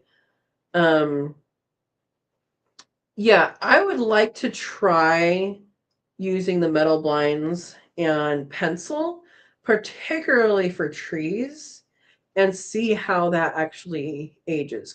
Because the orchardist that I talked with about that, he swore by it. And he's like, yeah, pencil on blinds. So the metal blinds for the windows.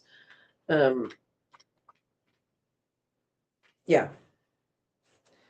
Be interesting. Verna says, I have used wood burner pen to mark paint stirrers. Yep, that will work too. Adam says, I use German manufactured UV marker. I can't recall the name. Give me a second, I'll go look. Okay. While we wait for Adam, who has probably already returned. Okay, Dusty says pencil was still visible on paint sticks, even though they darkened. Yeah. Don't underestimate the power of a pencil. I said that earlier. I don't know if everybody was on that or not. Steve says, I'm not fancy enough to plant two types of a plant. Squash is squash to me. And you're going to eat it, so it doesn't really matter, right? Yeah. Robin says, for garden marker, got to use a little elbow grease. And for Mr. Clean Magic Eraser, sponge. Have you tried using just alcohol? Like to clean a wound alcohol? I suggest using that and seeing how it goes.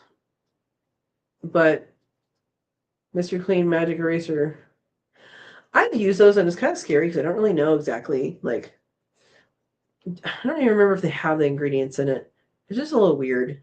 It's a little weird how they work. Anyway. Garden pens. Okay, thank you for the link, Verna. Dusty says, I think I have a bird pulling up markers or that overly smart mole I'm chasing. These things happen, Dusty. I am sorry. Yep. And Bruce says, Steve, I have 4 kinds of summer squash growing right now. Doesn't matter which variety's which? No, because number 1, you're going to eat them all. Number 2, you'll probably know what some of them are, if not all of them, once you see them. And number 3, if you save the seeds, they're probably going to be crossed because summer squash very readily crosses. And you might come up with a beauty. Not just a black beauty. Sorry, that was a bad summer squash joke. Or a good one. Let me know.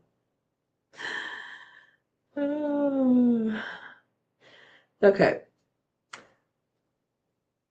Okay, so Robin has confirmed alcohol and acetone do not work. So whatever's in the magic eraser is what works. That's scary.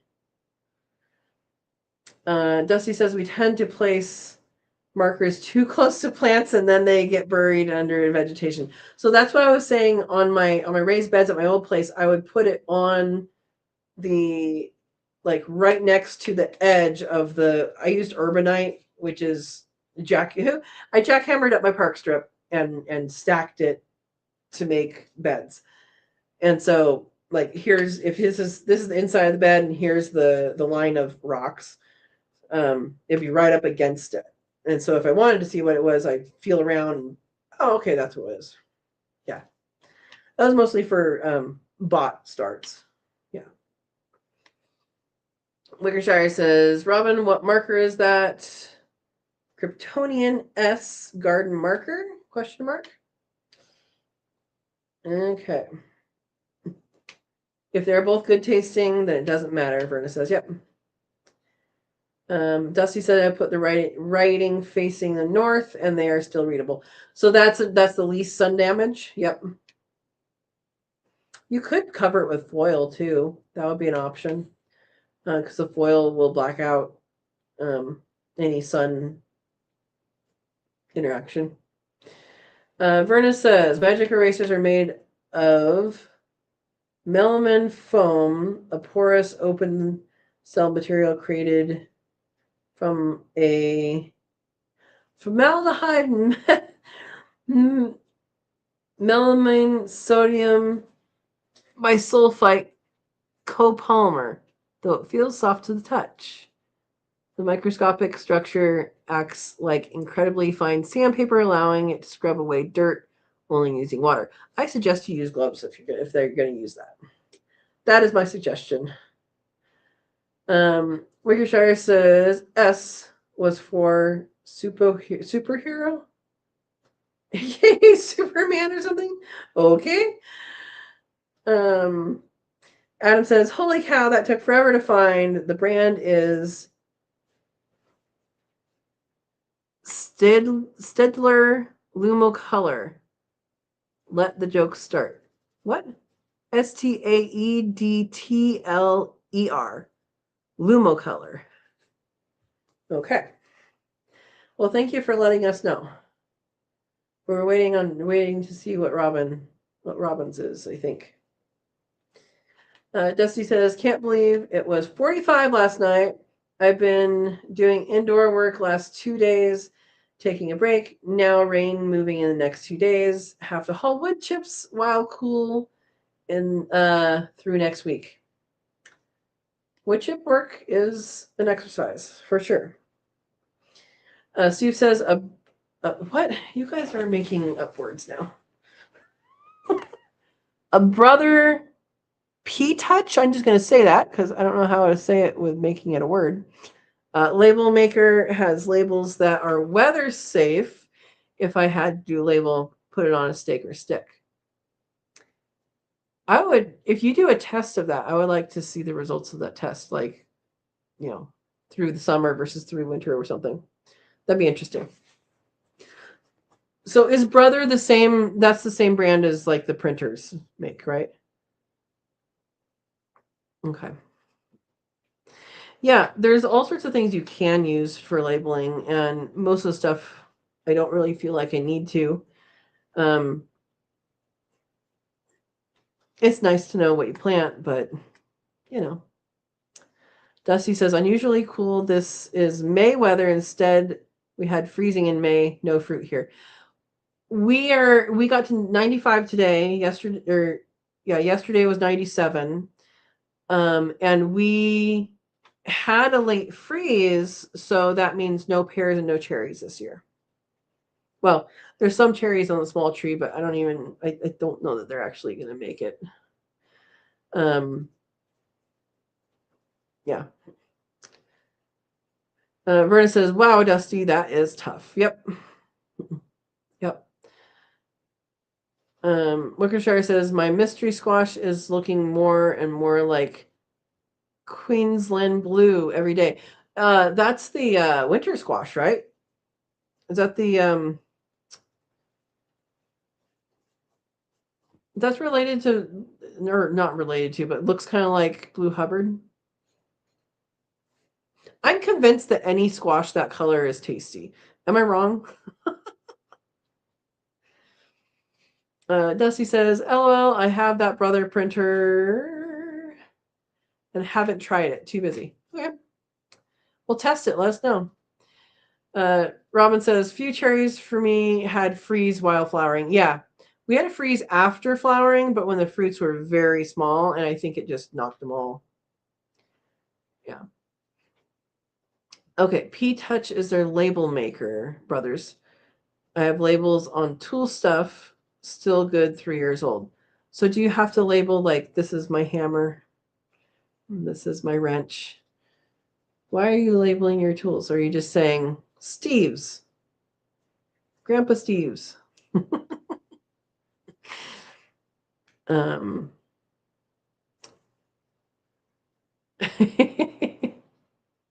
All right.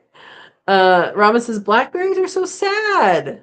Blackberries aren't sad. Blackberries are great. Let's see what the rest of your comment is. Fruiting vines succumb to heat up and then hard freeze that lasted. Oh no. Hopefully they have good roots. If they have good roots, they'll come back, but you might be missing stuff this summer. Ours are flowering. I should go check where my super secret ones are. They're not actually super secret. They're just ones that I didn't know existed there, and yeah, they were red when I saw them. I think I put that in the week in review. Oh, and the hill from the week in review today that went out today, the hill that has the strawberries on it, that's this hill right here. One of several hills around here that have native strawberries. All right, Bruce says my favorite winter squash are spaghetti squash. I feel like they're okay. I feel like anything in the here. I have seed packets within reach. Within reach, guys.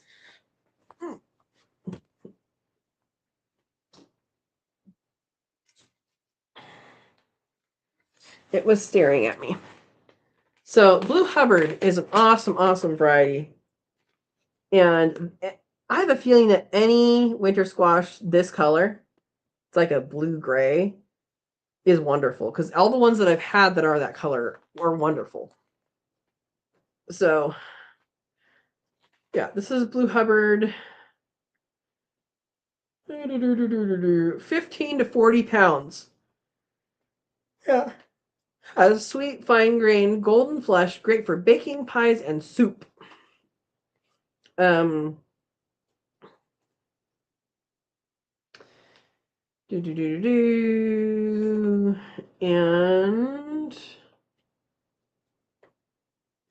we're the one thing about Baker Creek, rareseeds.com, about their seed packets that I would like for them to improve is how long until you harvest, because they often don't have that. Sometimes they do, but they will often not have that on their seed package.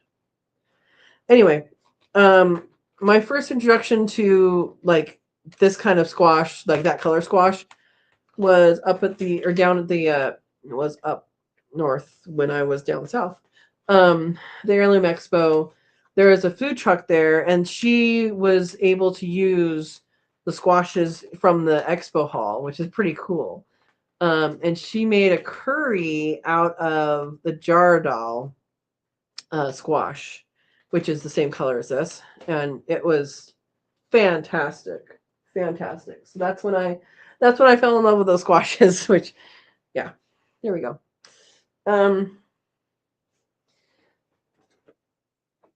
Okay, Dusty Flats is laughing at us. I don't know why. Wickershire says that has the Royal Crown cupcake shape to it. Okay. Yeah, but it's the same color, right? Berna says, I thought spaghetti squash was more of a late summer squash. It can still be their favorite. Oh, okay. So there's a difference between summer and winter squashes. Both are grown in the summer. A summer squash is something like a zucchini or a crookneck or something that is more soft and is eaten generally, now, at the time it is harvested. Whereas a winter squash is still grown in the summer, but it is storable and is generally eaten throughout the winter. So that's the different thing. And so spaghetti squash, while it is a winter squash, it is grown in the summer. Yeah. Oh, Bruce has a favorite winter variety is spaghetti squash. Okay. Steve says, for tools it says pop pop. Okay, I was close. I was close. Otherwise, they walk off and get owned by someone else, so I can go through their tools and reclaim my stuff. I had a neighbor, the place I used to live. I had a neighbor that she spray painted all of her tools pink, hot pink, because her stuff started walking off. Yeah, hot pink works. Robin says, yep, this season fruiting vines, only 2 partials. Next year's vines all look fine. Okay. Dusty says, too hot in April, then freezes in May. Blooms froze for me and Robin. Crazy weather. We got down to 38 degrees last weekend, and then this weekend, 97. Like, yeah, crazy weather. I agree. Steve also loves spaghetti squash.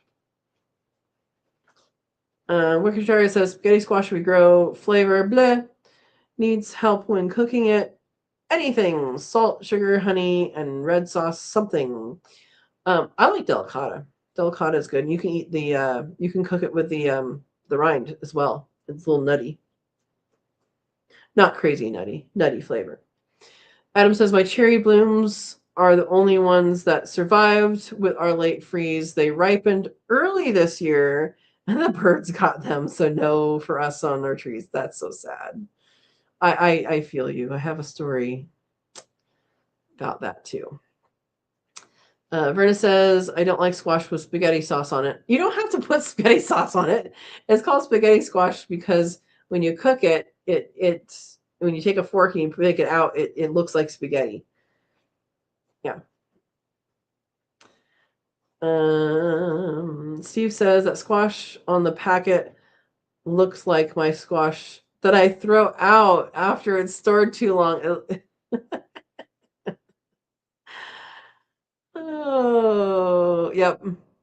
Okay. Steve puts butter, salt, and pepper on his spaghetti squash. Dusty says those rugosa violetto or whatever from Baker are huge peanuts. Tastes like butternut squash. I don't know that one. Verna says that is the only way to eat it, in my opinion, Steve. Ooh, Abella says I need squash or pumpkin curry recipes. I am in the right place. Look what I have next to me. Random prop day. Let's see if they have squash. I don't even know how to look it up in here. Do I look under S? Or it's probably under curry. Squid, no thank you.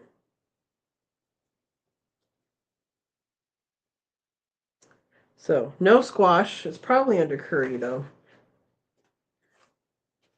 I've cooked some stuff out of this, and it's good. I have not cooked enough stuff out of it.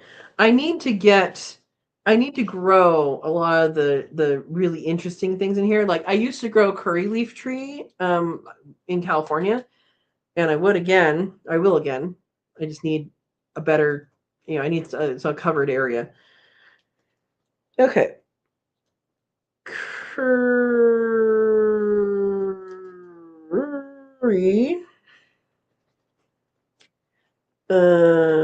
Curried Bangkok bean curd, curried Burmese red pork, curried chicken fried rice, curried chicken livers, curried jerk chicken, Granada style, curried mushrooms, curried panko shrimp, curried shrimp pompadums, curried red lentils and chicken, curry leaf, curry powder, curry puffs.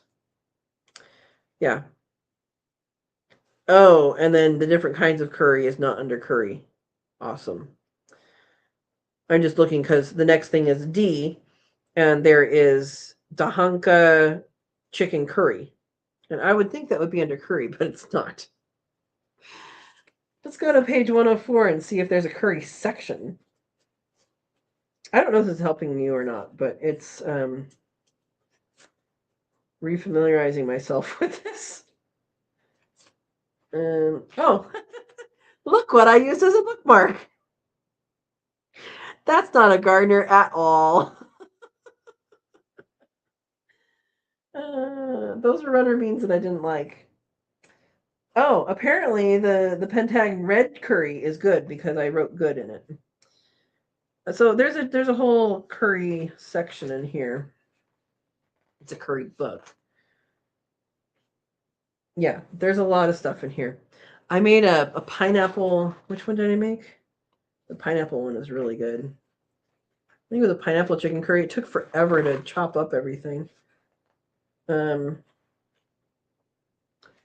Okay, yeah, there's a whole curry section here.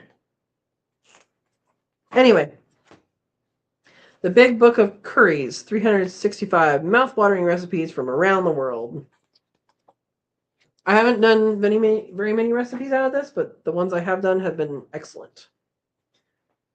Okay, what else do I have within my reach? So I can do show and tell. Oh. So Abella, curries are so varied. If you find a curry recipe, you can put anything you want in it. You can say, "Oh, here's some curry.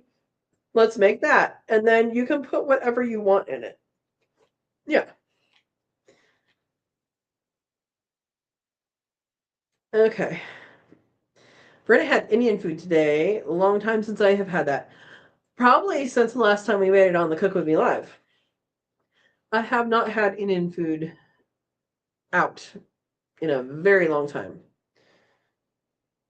I know of, and I'm not like an expert in this, but I know of one Indian restaurant nearby, and I also know it is not one that I will go to because of the person involved. But there might be other ones nearby because I love Indian food and Thai food too. Okay.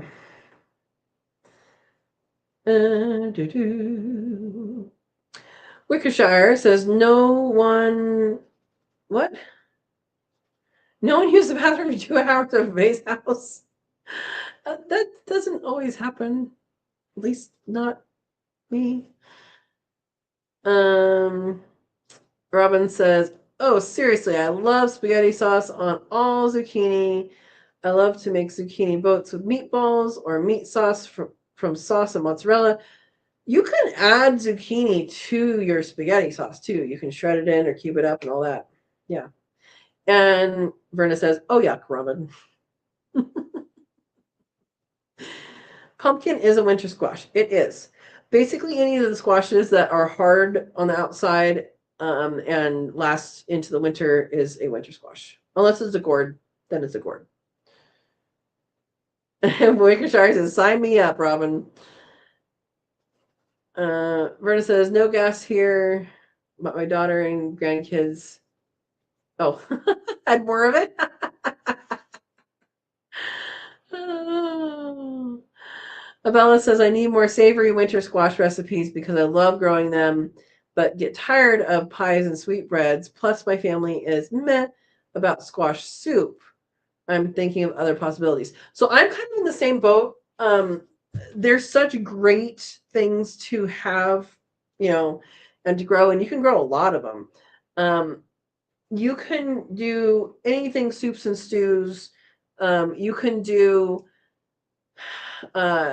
We made. Verna, do you remember that thing we made with that Erica had the recipe for on the Cook With Me Live? I don't even remember what we called it. It was spaghetti squash with cheese, and we made like a creamy cheese spaghetti sauce, spaghetti squash thing that was really good. Yeah, curries. I love curry, so I don't think I ever get tired of different curries. Yeah, what do you guys use your winter squash for? You can put it in chilies. You can put it in, I would say you can probably put it in any sauce type thing that meat is in. Yeah. And then like delicata is really good by itself. You just slice it up and cook it in like avocado oil. It's really good. Yeah. But yeah. Yep, curry sauce on it is great. Johnny's here. Welcome, welcome. Listening in to catch up on what is in the chat and scrolling back. We've run the gambit. Welcome. Verna says you can also use it in soups. Yeah, so I think she was saying that the soup, they get tired of pies, sweetbreads, plus my family is meh about squash soup. So squash soup is not a singular thing. I have a really good pumpkin soup recipe that I got from my friend, and it's really good and has some spice to it. Yeah. I think it's about flavor combinations. Oops. Yeah.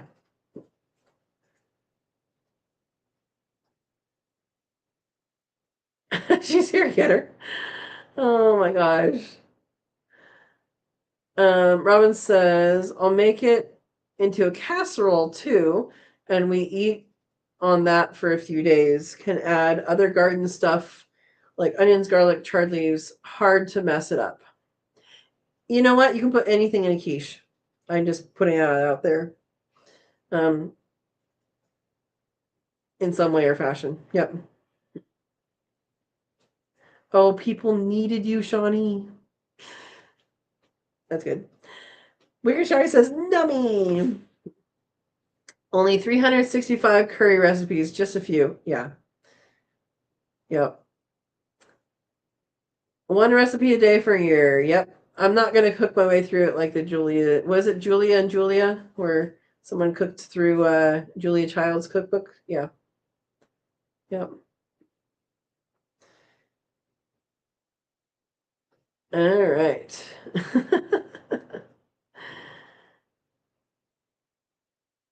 Oh, trying to be mad at Shawnee, we can't do it. It's okay. Robin says, I think sometimes it's the curry powder itself that makes the deliciousness. And that's the thing. There are so many different kinds of curries. And if you get curry powder just like from the store, you get one, maybe two options. But there are so many. There's coconut curries. There's all sorts of different kind of curries. And okay, like here's basic recipes, curry powders, and pastes. So this is stuff that you can make ahead of time and either keep mixed in your cabinet or in the refrigerator to then quickly make a curry. Because if you have it already, then you have like everything else you just throw in. So it has a basic curry powder, gram masala, nonya curry powder, Madras curry powder, Sri Lankan, Japanese, Masaman, Burmese, Penang red curry paste, green masala paste, red masala paste, tandoori curry, Thai green, that would be my favorite, Thai red, karama. I mean, this is just one cookbook, guys. And those are the pastes and powders that they reference a lot in this cookbook.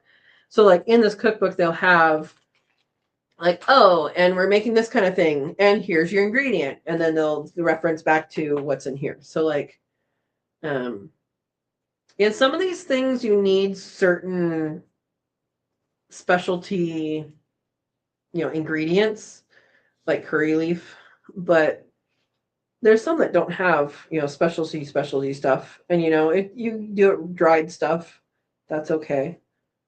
But yeah. Anyway,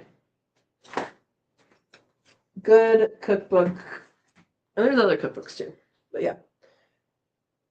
My test of like a Thai restaurant is green curry. Green curry, no bell pepper, no onion. Yeah. Um let's see. Johnny says never really done the curry thing. So I think Verna, was it you that had never had it until we made it for our Kukumi Live? Or was it, didn't you have a new, no. Was it you that had the new experience, or was it Erica? Somebody on our Kukumi Live had a new experience and like loved it. I think it might have been Erica. Yeah.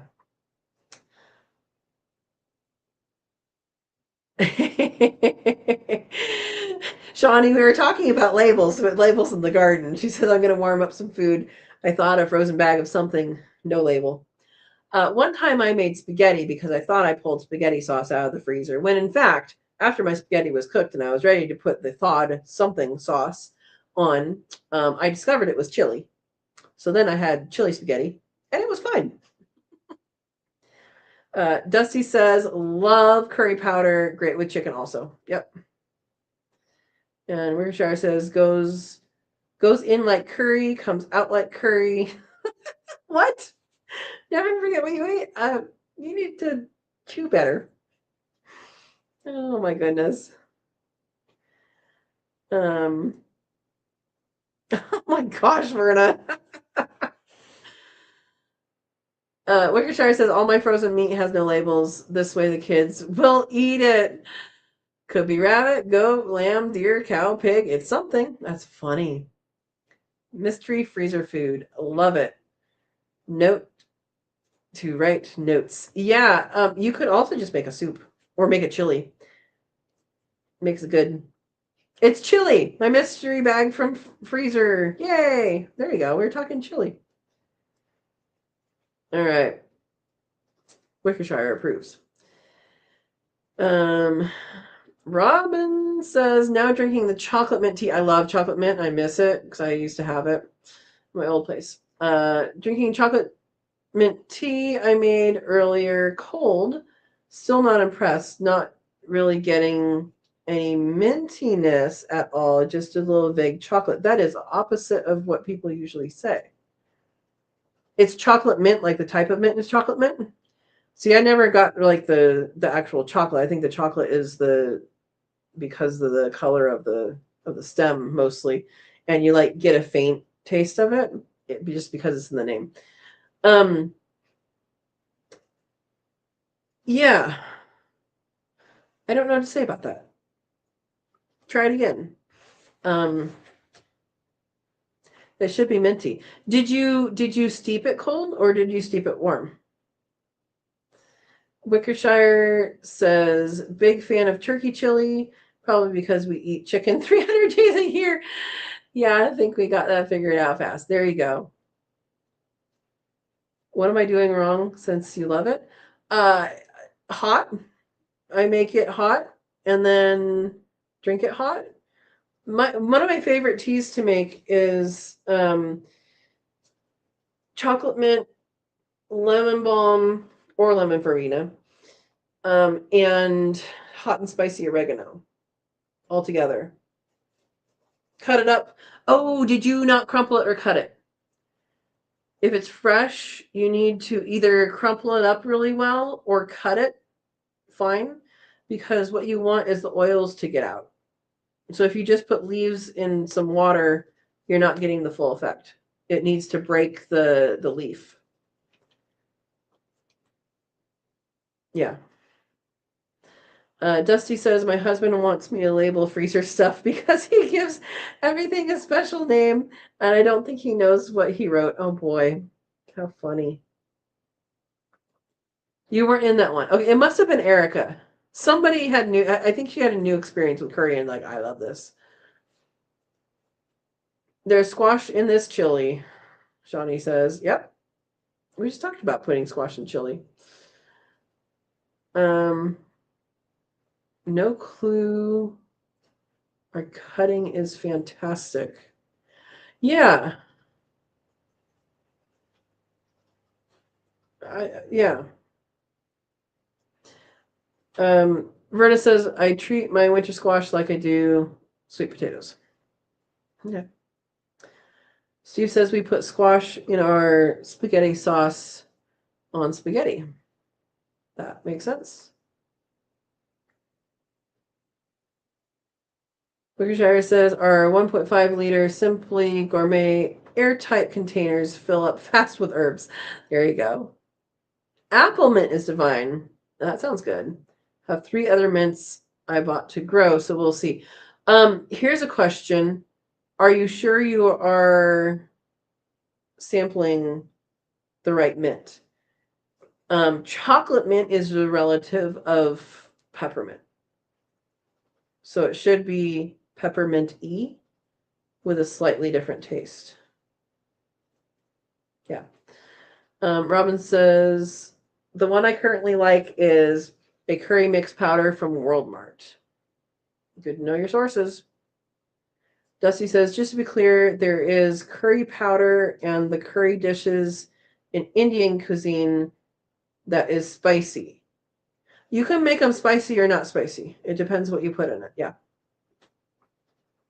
Totally depends on what you put in it. And if you're making your own powders, it doesn't have to be spicy. I mean, you can make it however you want it. And some things are going to be more spicy than others, like cayenne pepper.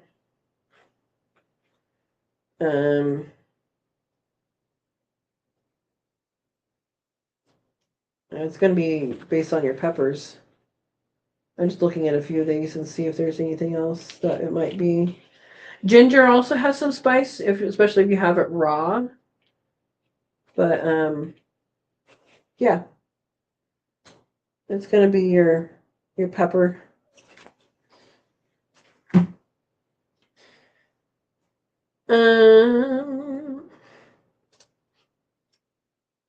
So curry, okay, there's curry leaf, which comes off of curry leaf tree, and that is an ingredient. Curry leaf does not have all the flavors of curry. Curry leaf is used sometimes, not all the time, in curries. It's also used sometimes, not all the time, with naan, which is the bread, the Indian bread.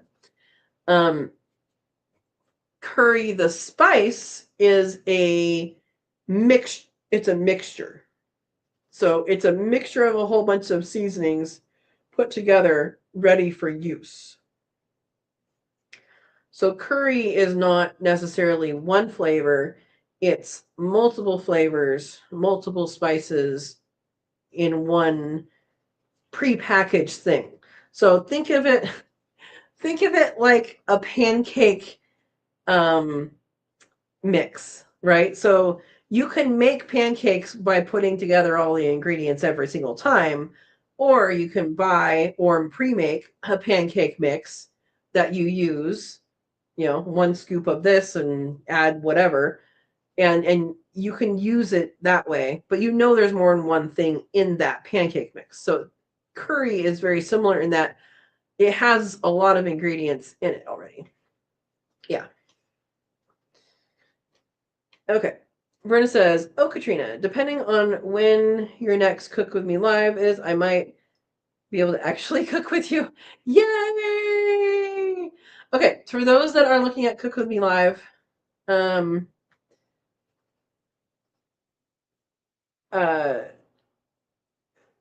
is the membership, the channel. We are looking at July, and if you're already a member, the Facebook group has a poll right now. The Katrina's Kits Facebook group has a poll right now. We're looking at calendar.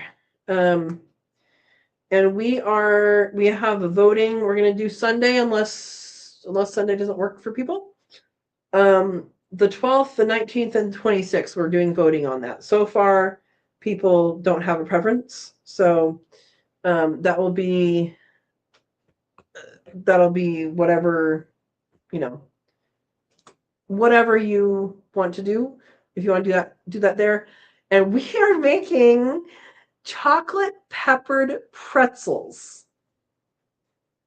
It's something I was looking at just briefly because I was looking for another recipe, and I actually saw it while I was looking for a different recipe, and then PJ said, "Hey, let's do something sweet next time." And it's not sweet, but it's sweet enough. And so, yes, these are chocolate pretzels with black pepper as well. And it's a Christmas thing, and we don't care. So that's what we're making, and it's going to be a new experience, and it's out of a really great cookbook that I love her recipes. So yeah.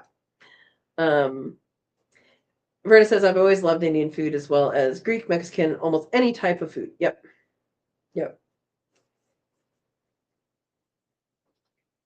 Robin says steeped 12 minutes. I don't count how long. Here's a question. Are you steeping it covered or uncovered? Try covering it because I don't think it would make that much of a difference with chocolate mint, but you can lose the volatile oils to the steam. So I know, like, if you are using cloves in a tea, you're supposed to put it in, let things, if you're boiling, there's different ways to make different teas. Some teas you boil, not a tea leaf tea, just, other stuff you boil, but then when you add in cloves, you're supposed to bring it to a boil, turn it off, and put a lid on it, and then that captures the volatile oils. So that would give it a stronger taste. Yeah. Colors deep brown, that's fine. You did not cut up the leaves. Okay, that is going to change the result. So you can crumple it, like take a big handful and crumple it, or you can cut them up. I do both. Herb scissors are really awesome if you use it a lot. It's like if you're going to be cutting up herbs all the time, herb scissors are a really good thing to get. It's scissors, but it has like 4 blades on it. So it's literally 4 scissors. You have one handle and it cuts it 4 times. So that would be good to do. But yeah, you have to access the oils because the oils is what you're going after when you're going after tea. Try that. Let me know how it works. Smells minty, but no real mint flavor. And then make sure you're using enough. Yeah. Oh, good point. Good point. Okay, this is a really good point Shawnee's making. She says you've had 5 inches of rain. Your mint is diluted. It likes stress heat, sun dry for high flavor. So what's happening to your herbs, that's a really good point I didn't even think of. Thank you, Shawnee. When you harvest your herbs for any reason, it's best to do it when they are drier. So if you're like, oh, I'm going to harvest, like I was going to harvest my lemon balm and I haven't done it yet. I mean, I have some, but right now would be perfect because we've just had that heat. You want your herbs a little bit on the dehydrated side when you pick them. So getting them right after they've been watered or picking them after it's rained 5 inches, apparently, you're not going to have, the oils are not going to be as strong. So yes, that is correct. You're going to have a diluted flavor because the oils are diluted. So, yeah, good catch. Thank you, Shawnee. I didn't know it rained that much. Otherwise, I would have said that. Yeah. Thank you for the link. Verna put the link if you're going to join us. And then if you do join, make sure you join the Facebook group, Katrina's Kits and Sow and Tare. Yeah. Dusty says turmeric, cumin, and coriander is a mix of curry used by some Indian dishes. Thai uses paste, and I'm pretty sure hot peppers. There's a whole bunch of different, like, there are more curries than we know about, right? So at least in the US, there's very few curries on menus here. There's curries from around the world that people use tons of different things in. It's kind of like saying mole for Mexican dishes. Mole means sauce. I believe it doesn't mean that it has to have chocolate in it, although that's what we think of it as. It's something that has cocoa. But yeah, so it's a general term used in those parts of the world for a mixture of spices that is super yummy. All right. Yes, Robin, absolutely. That's part of it. If you have 5 inches of rain, nothing's going to taste good as far as herbs. I bet if you go out and pick any of your herbs, like pick a tea that you know you like, and try that right now, and it's not going to be nearly as good if you just had 5 inches of rain. Yeah. Yep.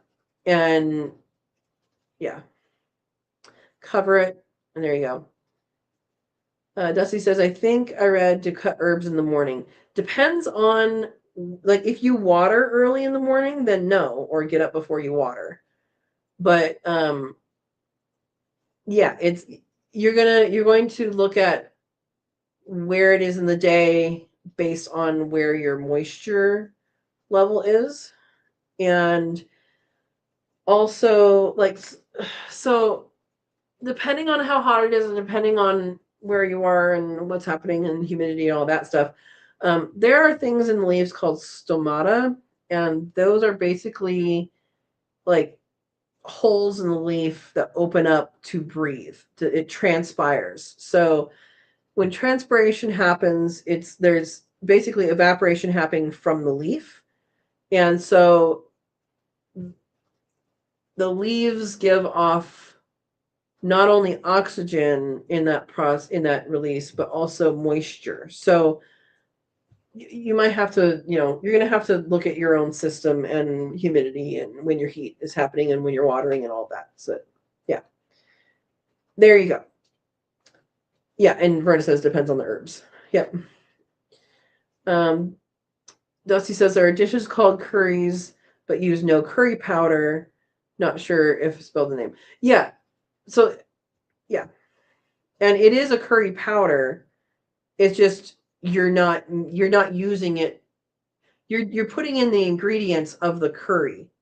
That's what I'm saying. Curry is not one thing. It's not like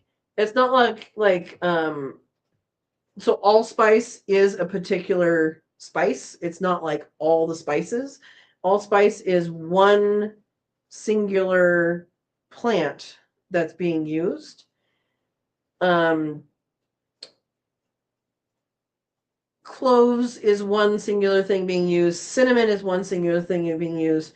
But you can buy pumpkin spice mix, and the pumpkin spice seasoning is a mixture of things.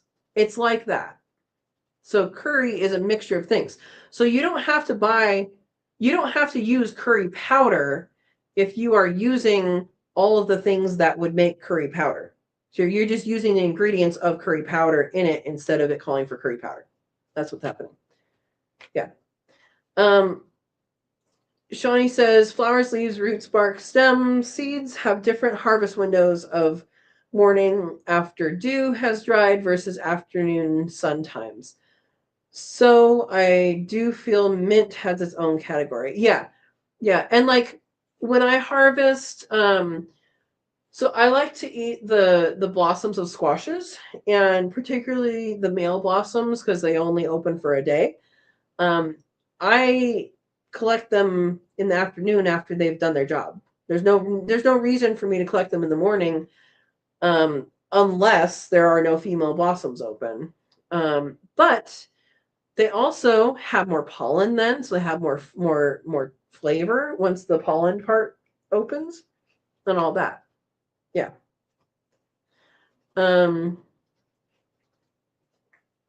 Yeah. M says, I gotta hit the hay. Never mind the daylight in Katrina's window. It's a myth, even though we're less than 50 miles away from each other. Is it dark where you are? Is it dark, really? It's getting dark. The sun has been down. It's so funny. The other day, I watched the sun go down here, and then I went into local town, and then I watched the sun go down again because we have Big Hill right here. Anyway, well, have a good night, and yeah, let me know on the wood. Brenda says curry powder is as varied as chili powder is. I would say even more so. Even more so. It is way after 8. Okay. Steve says, Adam, it's brighter out her window than when it started. Is it? I don't know about that. All right. Well, it is 8:30. Usually I only go to 8, but we had some good conversations on there, and apparently we need to make more curry. I mean, I'm always up for making more curry. Just need more time. Yeah, I made a pineapple one in here somewhere. It was really good. Yeah, I love curries. And I really want my curry leaf tree back. Well, I mean, again, get a different one again. But I have to fight the urge to buy stuff before I have a place to put it. Right? right? Yeah, I didn't realize how late it was either. So say hi to Lucy. All right, we are going to say goodnight. And if you are a member, you want to become a member, it looks the same here. If you're a member or you want to become a member and make some fun stuff with us, there is a link in all the descriptions of all the videos, and there's also a button. If you see a button that says join, that's how you do it. I know we're 30 minutes past normal. It's amazing. And yeah, we'll have fun. So we will see you guys next Monday, the 22nd, and by then we'll be on the downhill slide losing light. All right. Bruce says plant markers and curry powder goes for 2.5 hours. We talked about more than that, but that took up a lot of the time. You never know what you're going to get here, which is what I love. I love, I had that one topic I wanted to bring up, and I usually have a topic that, honestly, a lot of times we bring it up together. But I always have a topic in case people aren't talking. But and I'm more awake this time last time. But anyway, we will see you guys next Monday, and stay cool and safe, and have a wonderful night. Thanks for watching. We'll see you on Monday.